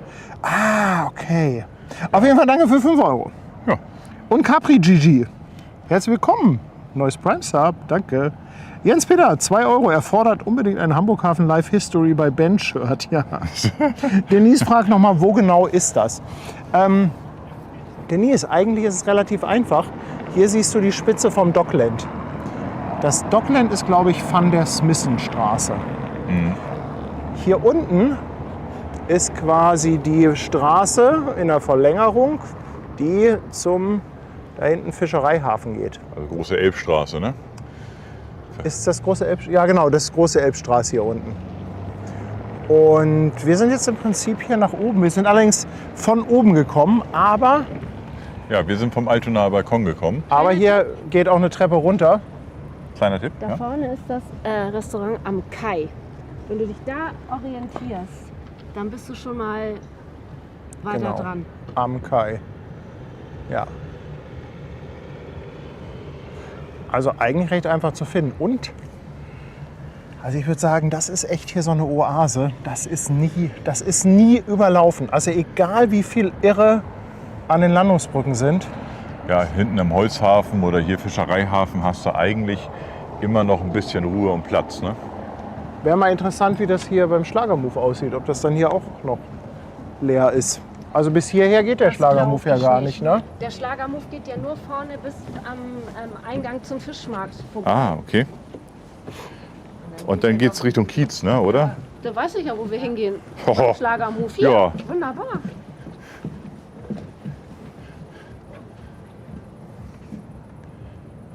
Das scheint da unter irgendwo lang zu gehen, ne? Überdacht. Ja, das Spannend. sind alles Büros. Ja. Aber hier kannst du auch ein Büroloft mieten. 235 Quadratmeter. Ja, Direkt siehst du. vom Eigentümer. Ne? Du. Hast auf jeden Fall mal einen guten Blick. So, wenn das zur falschen Seite raus ist. Ja, dann gibt es ja Mietminderung. Ne? Du meinst erstmal anmieten und dann Mietminderung machen? Ja, also ich habe hier Hafenblick erwartet. Ne? Das ist ja Beschiss. So, mal gucken, ob wir denn da jetzt endlich mal einen Blick auf Ich glaube, hier sitzt auch irgendwie das eine Tor Reederei bekommen. oder ein Logistiker. Ja, ein Logistiker müsste es sein. Warok, glaube ich, heißen die. Also wenn man da arbeitet, hat man auf jeden Fall mal einen netten Blick. Oh, ich sehe schon wieder so einen beknackten Zaun. So, ich glaube, wir müssen Da ein bisschen zwischen ist weiter. es. Können wir eventuell was sehen oder ist das alles zugewuchert? Ah, okay. Kommt man nicht ran, ne? Ah, ärgerlich. Aber kann man nicht doch eventuell da unten rum? Wollen wir es versuchen? Also, wenn du willst. Ansonsten. Ja, alles gut. Danke. Also weil da vorne ist ja diese Treppe. Ja, aber ich könnte mir vorstellen, guck mal, da vorne ist ein Gitter. Gitter davor. Wir hatten, glaube ich, Ich glaube, da kommst du auch nicht weiter. hinter dem Gebäude durch das Gitter durchgeguckt. um Ja, das zu kann sein. sehen. Also normalerweise ist hier eine Mauer, bis zu der hätte man bestimmt mal vorgehen können. Ich gehe da jetzt trotzdem diese Treppe runter. Ich will das sehen. Das lässt dir jetzt wieder keine Ruhe. Nee. Ne? Warte mal, kann man es vielleicht von hier schon?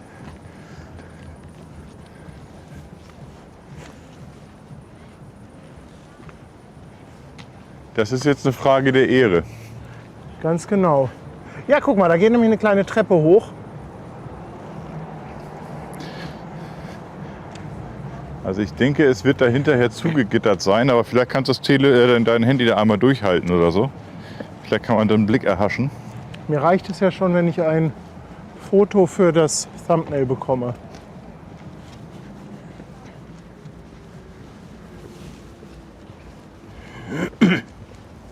Es hat immer so ein bisschen was von Entdecker.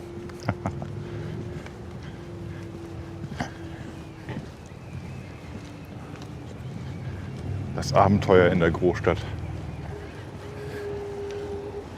Eben hat da schon jemand geschrieben, wir sollen Schlüsselanhänger als Geocache verstecken. Aha. Hast du das schon mal gemacht? Nee, hab ich nicht. Aber find wir haben das- ja in Hamburg überall so Geocaching Points. Ich finde das eigentlich ganz spannend. Also durch dieses Geocaching eine Stadt oder Orte zu entdecken, weil man halt dann quasi auch so kleine Rätsel dabei lösen muss. Die gibt es ja auch von leicht bis schwer. Aber ich habe es irgendwie noch nie gemacht. Ich bin da noch nie zu gekommen. Gibt es dafür eine App, die das Ganze dann steuert? Oder? So, und hier ist unter anderem ja auch der, Da oben sind unsere Frauen. ach, Guck unsere mal. Mädels da oben. Ja, klar gibt es da eine App für. So, und hier über diesen Bogen, den müssen wir uns aber von unten eigentlich noch mal angucken, weil ich habe da ein altes Foto, was ich zum Vergleich zeigen möchte. Wir befinden uns nämlich jetzt im Grunde genommen auf, also hier lief früher diese schiefe Ebene. Bevor Genau. der Tunnel gebaut wurde, gab es hier, ja, also im Prinzip einfach einen Steilhang. Der ging durch diesen durch diese, Durch den Torbogen durch, genau. ja, diese Überführung und dann hier den Berg hoch. Genau, war so Höhenmeter, ne? Hatten wir vorhin gesagt, so Ja. irgendwie was um Ja. die 30 Meter, die da überwunden werden mussten. Und das wurde dann damals Ja. zuerst mit Pferden hochgezogen, später gab es eine Dampfmaschine und dann hat man den Tunnel gebaut. Und ob wir den Tunnel jetzt sehen können, ja, das erfahren wir jetzt gleich. Das werden wir jetzt einfach herausfinden. Wahrscheinlich geht gleich hier irgendeine Alarmanlage los. Ja, du bist ja versichert, ne? Vielleicht kannst du drüber halten. Da! Da! Guck. So, und das ist nämlich, glaube ich, hier auch dieser, ich wollte gerade sagen Anleger. Ja, hier gibt's, wir denken ja in Schiffen, das sind Anleger. Ne? Genau. Also das ist der alte oder quasi der südliche Ausgang des Schellfischtunnels. Und Und hier da ist auch noch mal so ein Rest irgendwie. genau, hier ist auch noch mal so ein Oh, Rest. Entschuldige. Ich weiß gar nicht, ob da noch Gleise liegen oder ob sie die alle. Also im Tunnel sind noch die Gleise. Ja, aber hier draußen weiß ich jetzt gar nicht. Ich muss hier auf jeden Fall ein Foto machen. Ja, Darf ich dir halte mal kurz. Damit wir daraus wenigstens Also wir haben ihn entdeckt, Leute. ein Thumbnail generieren können. So. Guck, da wird ein Foto gemacht hier. Da haben wir noch mal einen alten Tunneldurchgang. Da hat man sich mit Graffiti So. auch schon ein bisschen verewigt. Lädt ja auch dazu ein. Ne? Ja, das ist so ein bisschen Hamburg damals, ne? Versuch das mal so ein bisschen einzufangen hier. Also auch wenn das jetzt natürlich nur Bruchstücke oder Ruinen sind, finde ich das trotzdem spannend. Und auch nur so ein Eingang von so einem Tunnel hat irgendwie was. Ja, da kannst du dir auch deine Fantasie jetzt so ein bisschen spielen lassen. Ja. Ne? Ja gut, hier die hier in diesem Bürogebäude ansässig sind, hier ist ja eine moderne Tür, ne? Die würden das natürlich jetzt aufschließen können, aber Ja, Es es ist ist keiner auf jeden da. Fall nicht für die Öffentlichkeit gedacht. ja. Du Patti, brauchst du noch Geld? Hier ist ein Safe.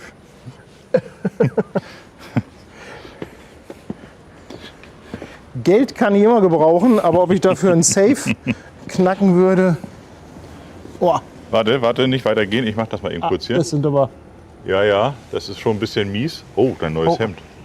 das ist nicht neu, aber Ach so. Ich habe dich noch nie drin gesehen, deswegen dachte ich, das wäre neu. guck mal, bald sind auch gibt es im Hafen wieder jede Menge Brombeeren. Also der ganze Hafen ist ja voll davon. Dauert jetzt noch ein bisschen.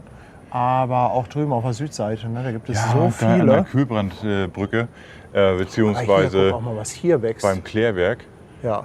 Mal eine kleine lustige Anekdote. Ich habe da letztens, vor einem Jahr, habe ich da mal einen Fuchs gesehen. Der huschte da so hinter mir lang. Ja, Blieb dann stehen, guckte mich an, was willst du denn hier? Und dann ging es weiter. man sieht da auch Hasen. Ja, man sieht Ja. da auch Ratten, so groß wie Katzen. Also, Ich glaube, wir müssen jetzt aber außen rum. ja, hier kommt man nicht durch. Ich glaube, das haben wir hier schon mal durch probiert. ist eine Sackgasse. Ja. Ja. Ja, Ja! Guck mal da oben. guck mal, da ist ein Kopf. Mit einer Hand. Kennt ihr diese Zeichnung, wo so ein Gesicht über so eine Mauer guckt mit so zwei Händen? Das war aber auch gerade gemein. Wenn Tanja das nachguckt und hört, dann gibt es Ärger. Guck mal, hier sind wir wieder beim Einrahmen. Ja, guck. Sieht aber auch irgendwie cool aus, oder? Ja, das Fotothema, das lässt uns ja irgendwie nicht los, ne? Ja, wir haben es ja jetzt nicht direkt als Fotowalk betitelt, aber den ein oder anderen schönen Spot zu entdecken. Ja, aber Könnte das, mir vorstellen, dass wir hier auch noch mal fototechnisch zurückkommen.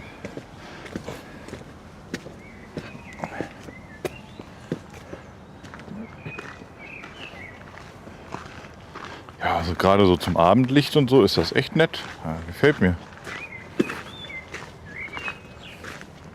Also Büroloft ist bestimmt hier eins von denen. Wahrscheinlich, ja. Aber 235 Quadratmeter, kann ich dir sagen, Kriegt man auch voll bist du gemüllt. bei 6.000 Euro.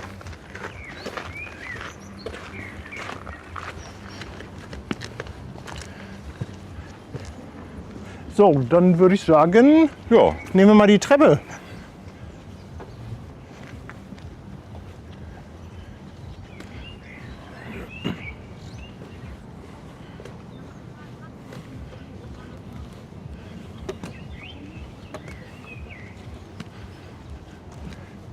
Aber ist schon ein cooles Gebäude, finde ich, oder? ja.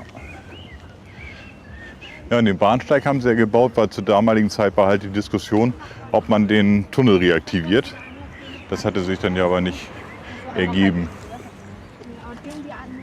Ja, Sebastian hat eben noch mal rausgesucht. Fährt da nicht Willi? Kurz, sorry mal. Das ist nicht ja, Willi. das, Ist das Willi? ja, das ist Willi. Die Nussschale erkenne ich auf 120 Meter. Moment, da müsste er kommen. Ja, da ist er. Doch, Aber das man ist hört er. gar keine Musik, oder? Ist er das? Ich glaube, das ist nicht Willi. Hat der so eine Bist du Fahne? sicher? Also Ich eigentlich- bin, nee, das ist nicht Willi. Nee? Willi hat nämlich keinen Außenborder. Nee? Nein, Hat er einen Außenborder dran? der hat einen Außenborder. Willi hat sich nämlich beschwert, dass unser Willi-Emoji falsch ist, Aha. weil unser Willi-Emoji einen Außenborder hat und er hat keinen. Halt, stopp mal. Oha. Sebastian hat eben noch mal rausgesucht, diese Führung, diese Schellfischtunnel-Führung. Und zwar wäre die nächste am Sonntag, den 6. Juli. Da sind ja auch vielleicht ein paar Leute in Hamburg. Achso, meinst du, falls jemand noch Genau. mal Vielleicht kannst du den noch mal reinpusten, wenn da jemand Lust hat. einfach mal in den Chat posten? Ja, das wäre Ja. doch mal was. Da können wir leider nicht, sonst hätten wir da auch mal dran teilnehmen können. Ich glaube, Da ist in Brunsbüttel Schlepperballett. Ja, das wird was. Das geht auf den Sieg. Das geht auf den Sieg.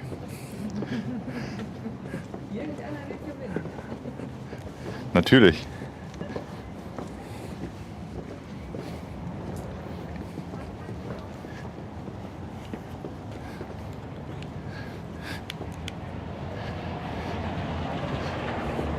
Ja, wir wissen auch, warum es im Hafen nie wirklich heiß wird, Paddy. Hier Warum? hinten ist nämlich die Kälte- und Lüftungszentrale im Hafen. Ne? Da kann nichts passieren. Na super. Ja, da oben werden gerade Karten gespielt. Ich habe ehrlich gesagt aber nicht verstanden, was sie da spielen. Ich glaube, die haben Bauernskat gespielt. Aha. Dinge stehen hier rum. Das ist aber auch nicht schön.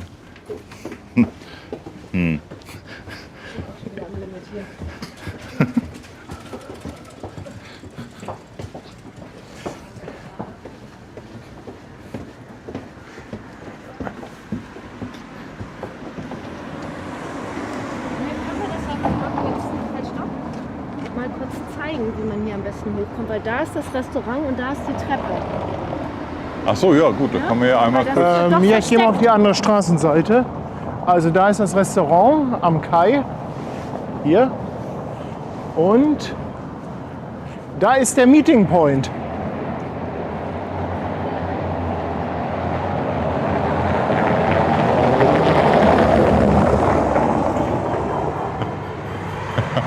Ja, bitte beachten Sie die Richtungseinweisung. Und jetzt wollte ich gerne noch mal von unten Ja, den Torbogen zeigen zu dieser schiefe Ebene, haben sie es, glaube ich, genannt. so haben Sie es genannt. Und da gibt es nämlich auf Wikipedia ein Foto, was ich mal rausgesucht habe. Aber so eine schiefe Ebene ist ja nichts für Paddy, ne? Wieso? Ja, alles was schief ist, da kriegst du auch gleich Schnappatmung. Ja, schiefe Kamera. Aber schiefe Ebene können wir mal machen.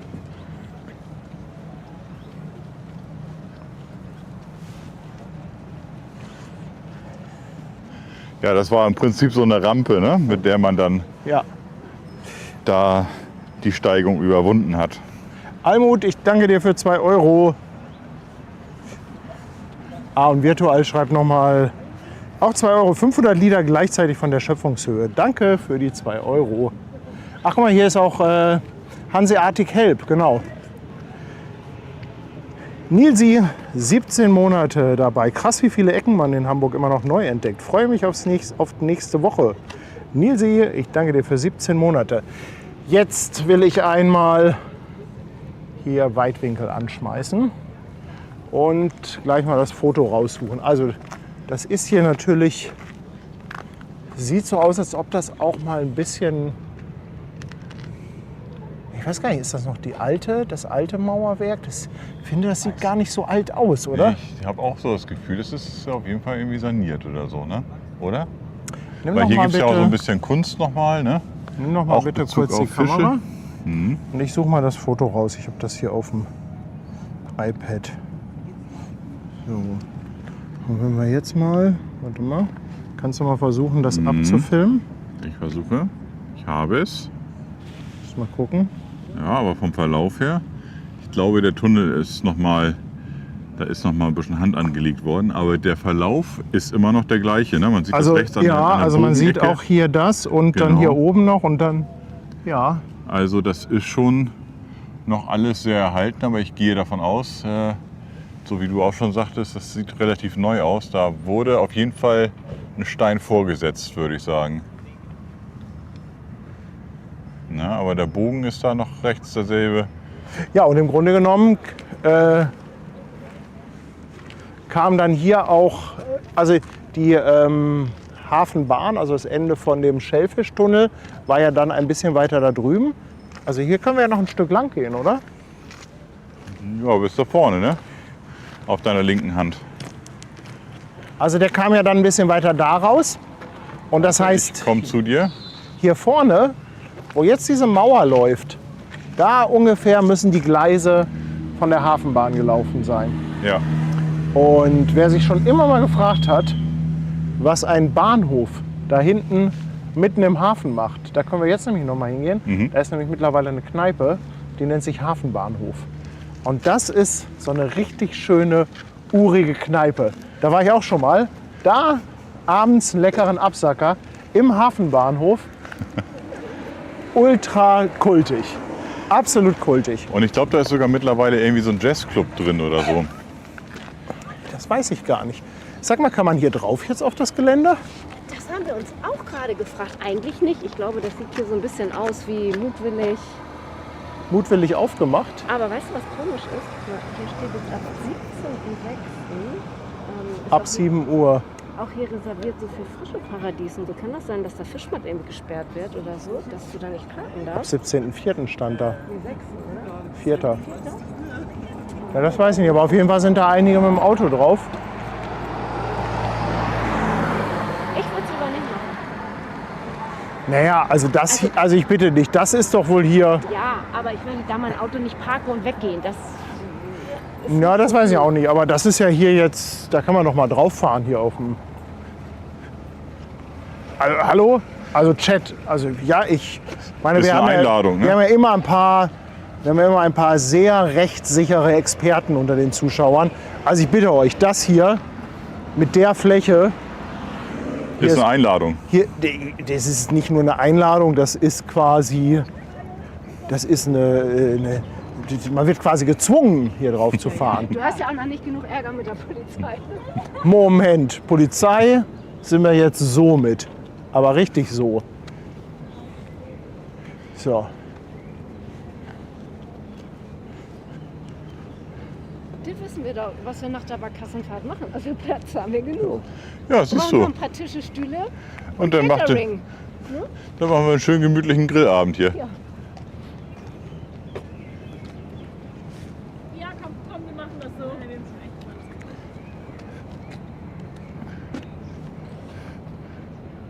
ja, das ist hier der alte Weg. Ja. Früher konnte man ja sehr schön da hinten rum. Guck mal, ich habe das schon total verdrängt. Ne? Hier standen ja diese Hallen. Ja, hier kommt man richtig geil fotografieren. Hier konnte man nämlich richtig geil lang gehen. Und hier war dieser Weg und die Hallen waren nämlich ja bis hierhin. Das ist schon krass. Bis zum Ja. Museumshafen Und sind hier wir kannst du, einmal genau, gegangen. konntest du nämlich bis zum Museumshafen Genau. langs gehen. Ja.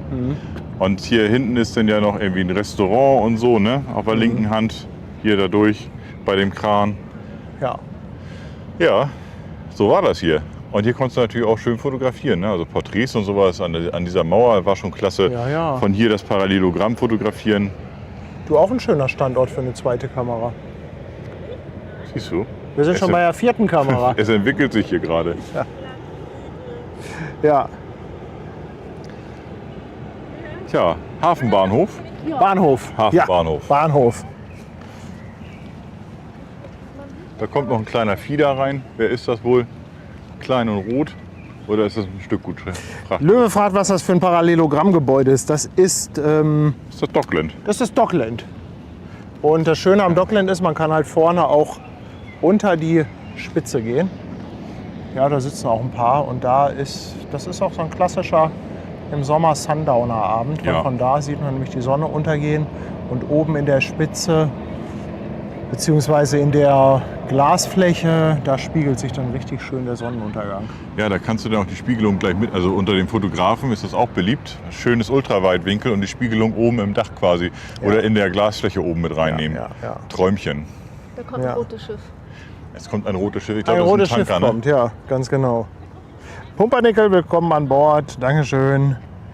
Postbüttel, die 360-Grad-Kamera gibt es leider nicht mehr. Die ist leider in den Dutten. Oh, Jetzt müssen wir das rote Schiff aber noch mal zeigen. ja komm, wir zeigen mal das Schiff hier. Die hat leider sehr viel rumgezickt und nur noch Mist gemacht.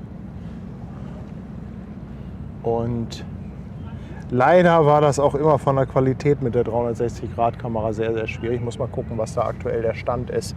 Es war nie so, dass das so richtig klasse war von der Auflösung. Ne?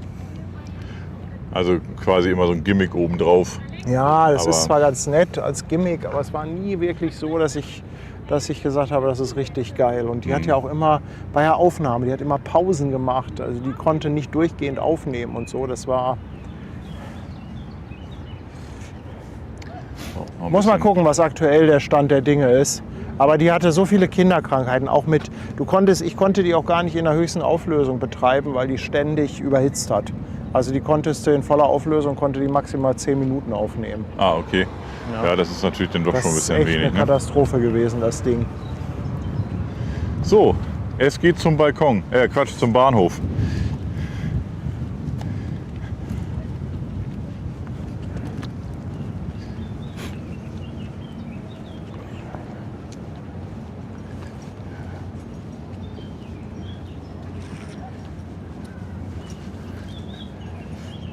Ob der wohl auf hat? Ob der wohl auf Ich hat? wollte gerade sagen, sind das noch, guck mal hier, sind das noch Ja, ich Schienen? sehe es hier. Aber ich weiß nicht, ob das... Ja, guck mal, doch, Schienen von der Bahn, doch. wa? Hier ist, Ja, das Schienen sieht- sind das auf jeden Fall. das ist, ich denke Hier, mal, ne? dass das früher zur Hafenbahn gehört hat. Naja, macht ja auch Sinn, wenn da hinten der Bahnhof ist, oder? Also ja, ich auf weiß jeden nicht, Fall, ich glaube nicht, dass die Straßenbahn bis hierhin gefahren ist. Nee, die hatte hinten am Schellfischposten ihre letzte Die Station. Endstation. Aber ich könnte mir vorstellen, weil hier waren ja Schuppen, dass sie hier eventuell auch die Gleise dran lang gelegt haben, damit sie dann auch dass verladen das ein können. Gleis für die Schuppen war. Ja, Ja, das macht Sinn.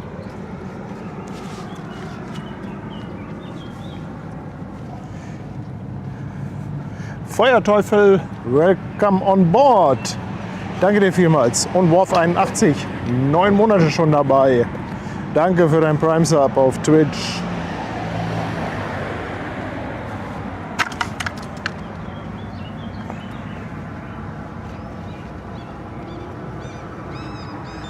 Ja, aber hier auch alles aufgeschüttet. Also das riecht danach, dass das hier alles voll bebaut wird.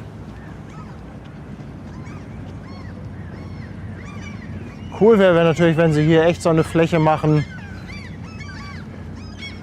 Ein paar Bänke.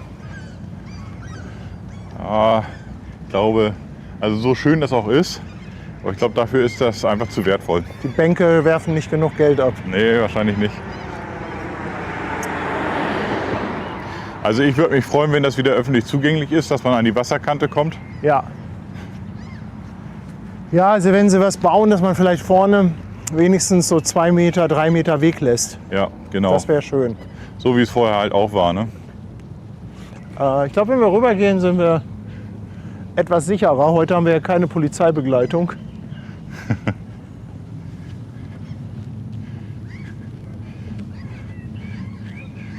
Ja, polizeilichen Sicherheitsdienst habt ihr am Bubendeiufer, ne?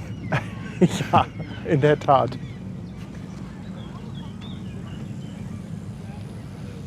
Von Wasser und von Land. Guckst Zu du? betonen. Also man muss sagen, dass die Drohne uns die Polizei näher gebracht hat. Ja, Ja, aber tatsächlich im und positiven die Sinne, Dame, oder? die uns da die Polizei in den Stream gerufen hat, hat uns einen großen Gefallen getan.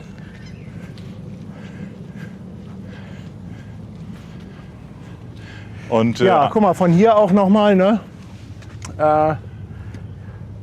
Ich denke, das war mach mal alles hier. Gleisgelände.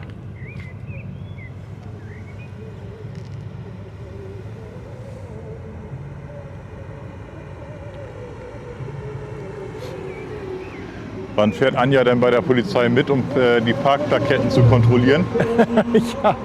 Ja, Anja, irgendwie kommt die Polizei immer, wenn Anja gerade nicht da ist. Ne?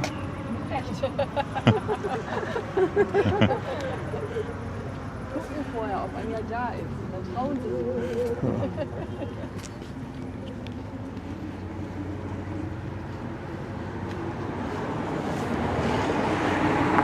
Aber hier sind, glaube ich, keine Gleise mehr. Ne? Und hier kommen wir jetzt zum Hafenbahnhof. Und das muss man halt auch wissen, ne? Weil der liegt halt richtig schön so ein bisschen vertieft. Ach, guck mal, vielleicht kommen wir hier noch mal. Vielleicht entdecken wir irgendwo noch was. Scheint auch zuzuhaben, leider. Nee, hier sind auch keine Gleise Aber mehr. zeigen können wir es ja trotzdem. Paddy ist noch im Schellfischtunnel. Exploring unterwegs. Du, Paddy, vielleicht ist das bewohnt, ne? Nee, hier ist nicht bewohnt.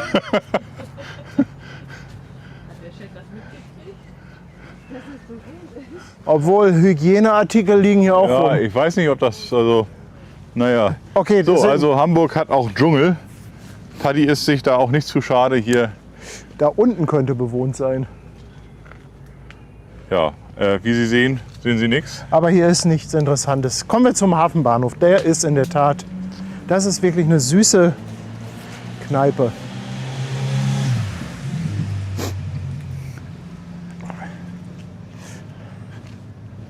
Ach Mann, ist das ein toller Walk, Ben.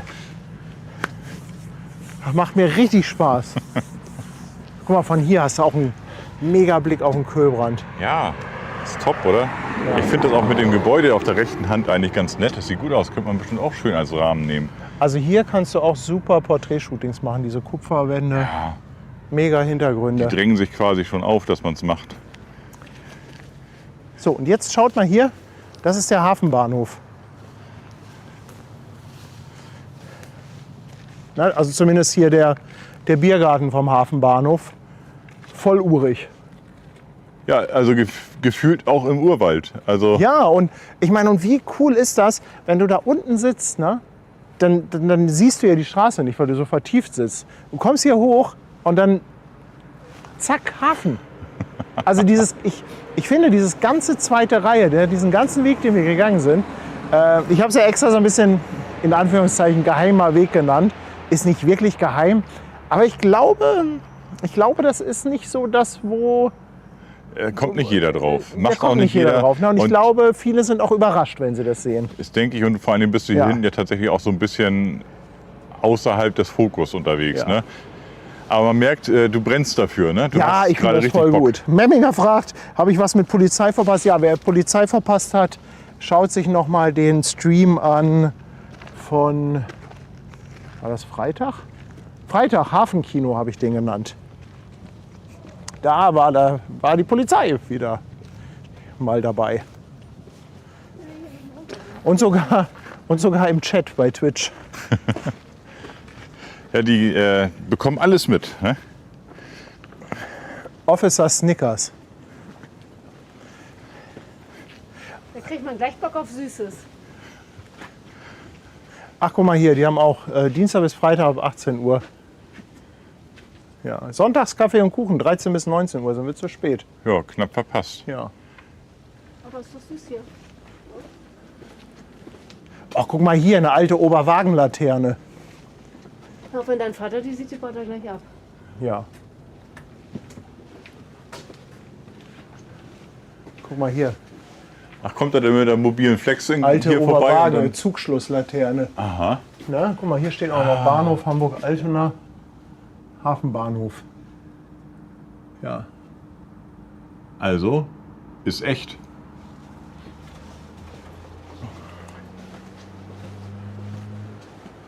Es soll von drinnen auch ziemlich urig sein, ne? Ja, ist es.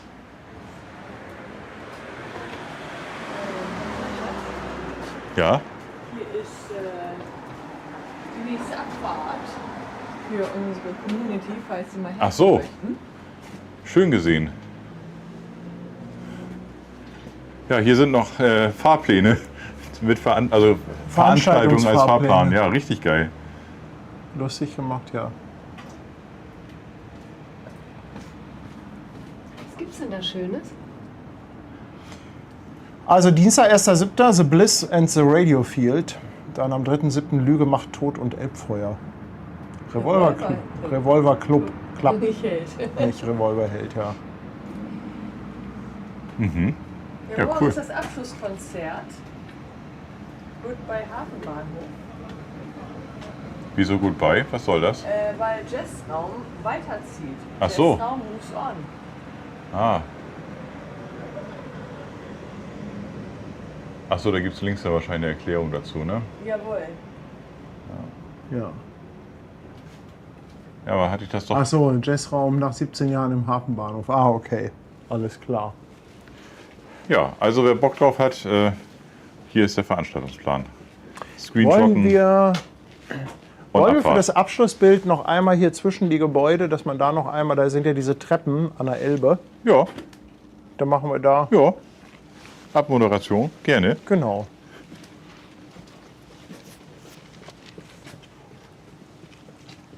Hier sind nochmal die Öffnungszeiten.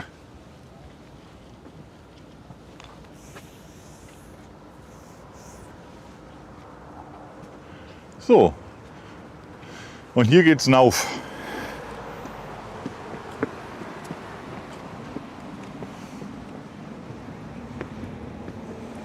Ist auch so chillig hier. Bänke. Da Ja, ein hier Stück sind auch weiter überall- ist die Schlepperbrücke. Überall Bänke noch. Das ist übrigens die Straße hier, die ich vorhin meinte, Straße Neumühlen. Und wenn da, du wo da es reinfährst, da läuft es halt überall noch von oben runter, das Wasser.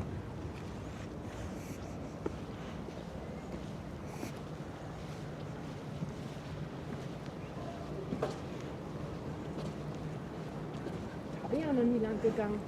Den Weg. Nee. Nee. Machen wir nächstes Mal. Ja, gibt noch viel Guck zu mal, erkunden. wir können ja einfach immer weiterlaufen. Wir haben ja, wir hatten den letzten Stream oder den vorletzten hatten wir bei der Seemannsmission.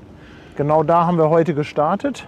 Stimmt. Und das heißt, den nächsten Walk machen wir dann Ab hier, hier bis nach Övelgönne. und dann schließen wir da an, wo wir ja Blankenese hatten. Ist ja schon eine Weile her. Ja. Das ist doch cool. Treppenviertel, Elbstrand. Naja, wir schließen nicht ganz an, aber Aber weißt du noch, da sind wir doch, wo sind wir denn da? Da hatten wir uns doch auch mit Ben und Kirsten getroffen, wo wir da noch ganz am Wasser lang gegangen sind. Weiter noch Övelgönne, wo wir noch alle nasse Füße gekriegt haben. Das war auch sehr interessant. Können wir Das auch mal- weiß ich gar nicht weiß mehr. noch, wo das lang ging.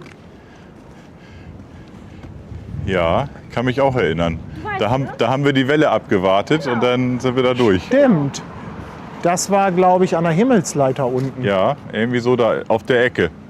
Nee, kamen wir nicht vom alten Schweden? Ah, ich weiß, wo wir waren. Wir haben uns In dem getroffen Restaurant. in dem Restaurant. Genau. Das ist gar nicht so einfach. Wenn man sich mit jemandem unterhält, dann kommt man dichter und schon ist derjenige aus dem Bild raus. Ich muss immer ein bisschen Abstand halten hier. Ist doch ganz gut, dann sieht man die Falten nicht so doll. Was für Falten, bitte. Ja. Bei dem Wind geht das, wenn die glatt Ja, was für ein Blick, Hier ne? sind wir auch fast an der Schlepperbrücke.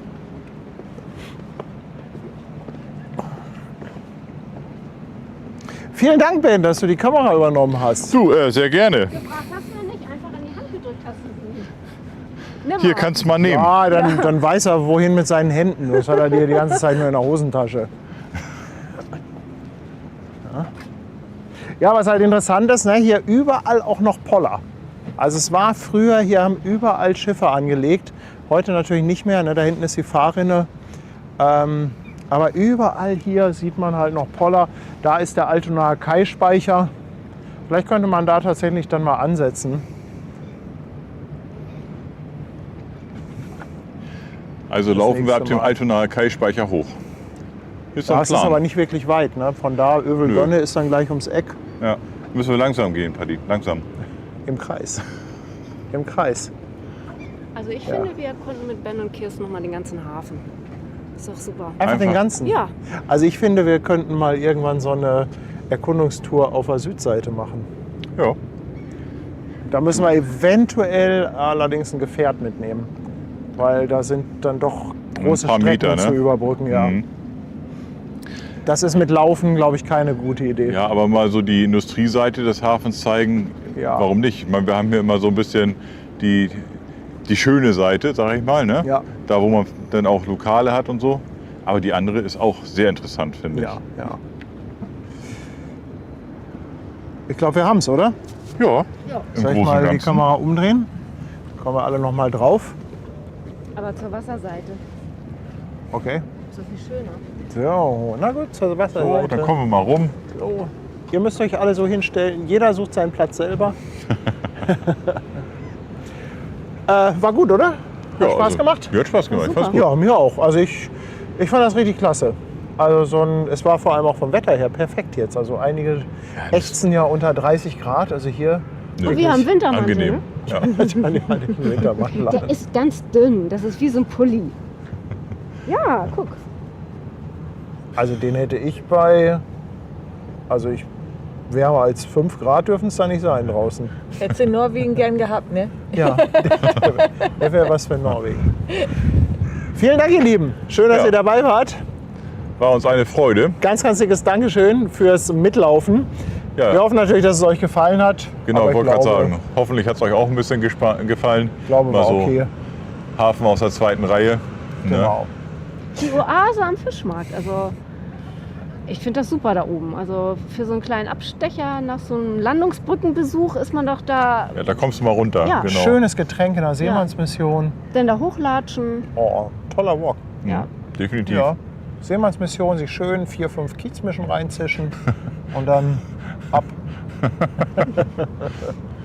Vielen Dank auch für eure Unterstützung für den Kanal wieder. Also es hat heute auch wieder auf Twitter, Twitter? auf Twitch. Twitter heißt jetzt Ryder. Nee, Ryder heißt jetzt Twix. Twix. Ja, und Twitter heißt X. Genau. So, jetzt wird ein Schuh Ja. draus. Also heute ist echt Also- der Stream der Versprecher, ne? Ja, wenn du so viel sammelst dann und egal. Ihr wisst, was ich meine. Danke für eure Unterstützung, sowohl auf YouTube als auch auf Twitch. Und natürlich auch ein dickes Dankeschön an unsere Moderatoren, die wieder ganze Arbeit geleistet haben. Und dann sagen wir mal, schönen Sonntag noch. Kommt gut in die nächste Woche. Bis dahin, Hamburg Hafen Live. Over and out. Tschüss. Tschüss.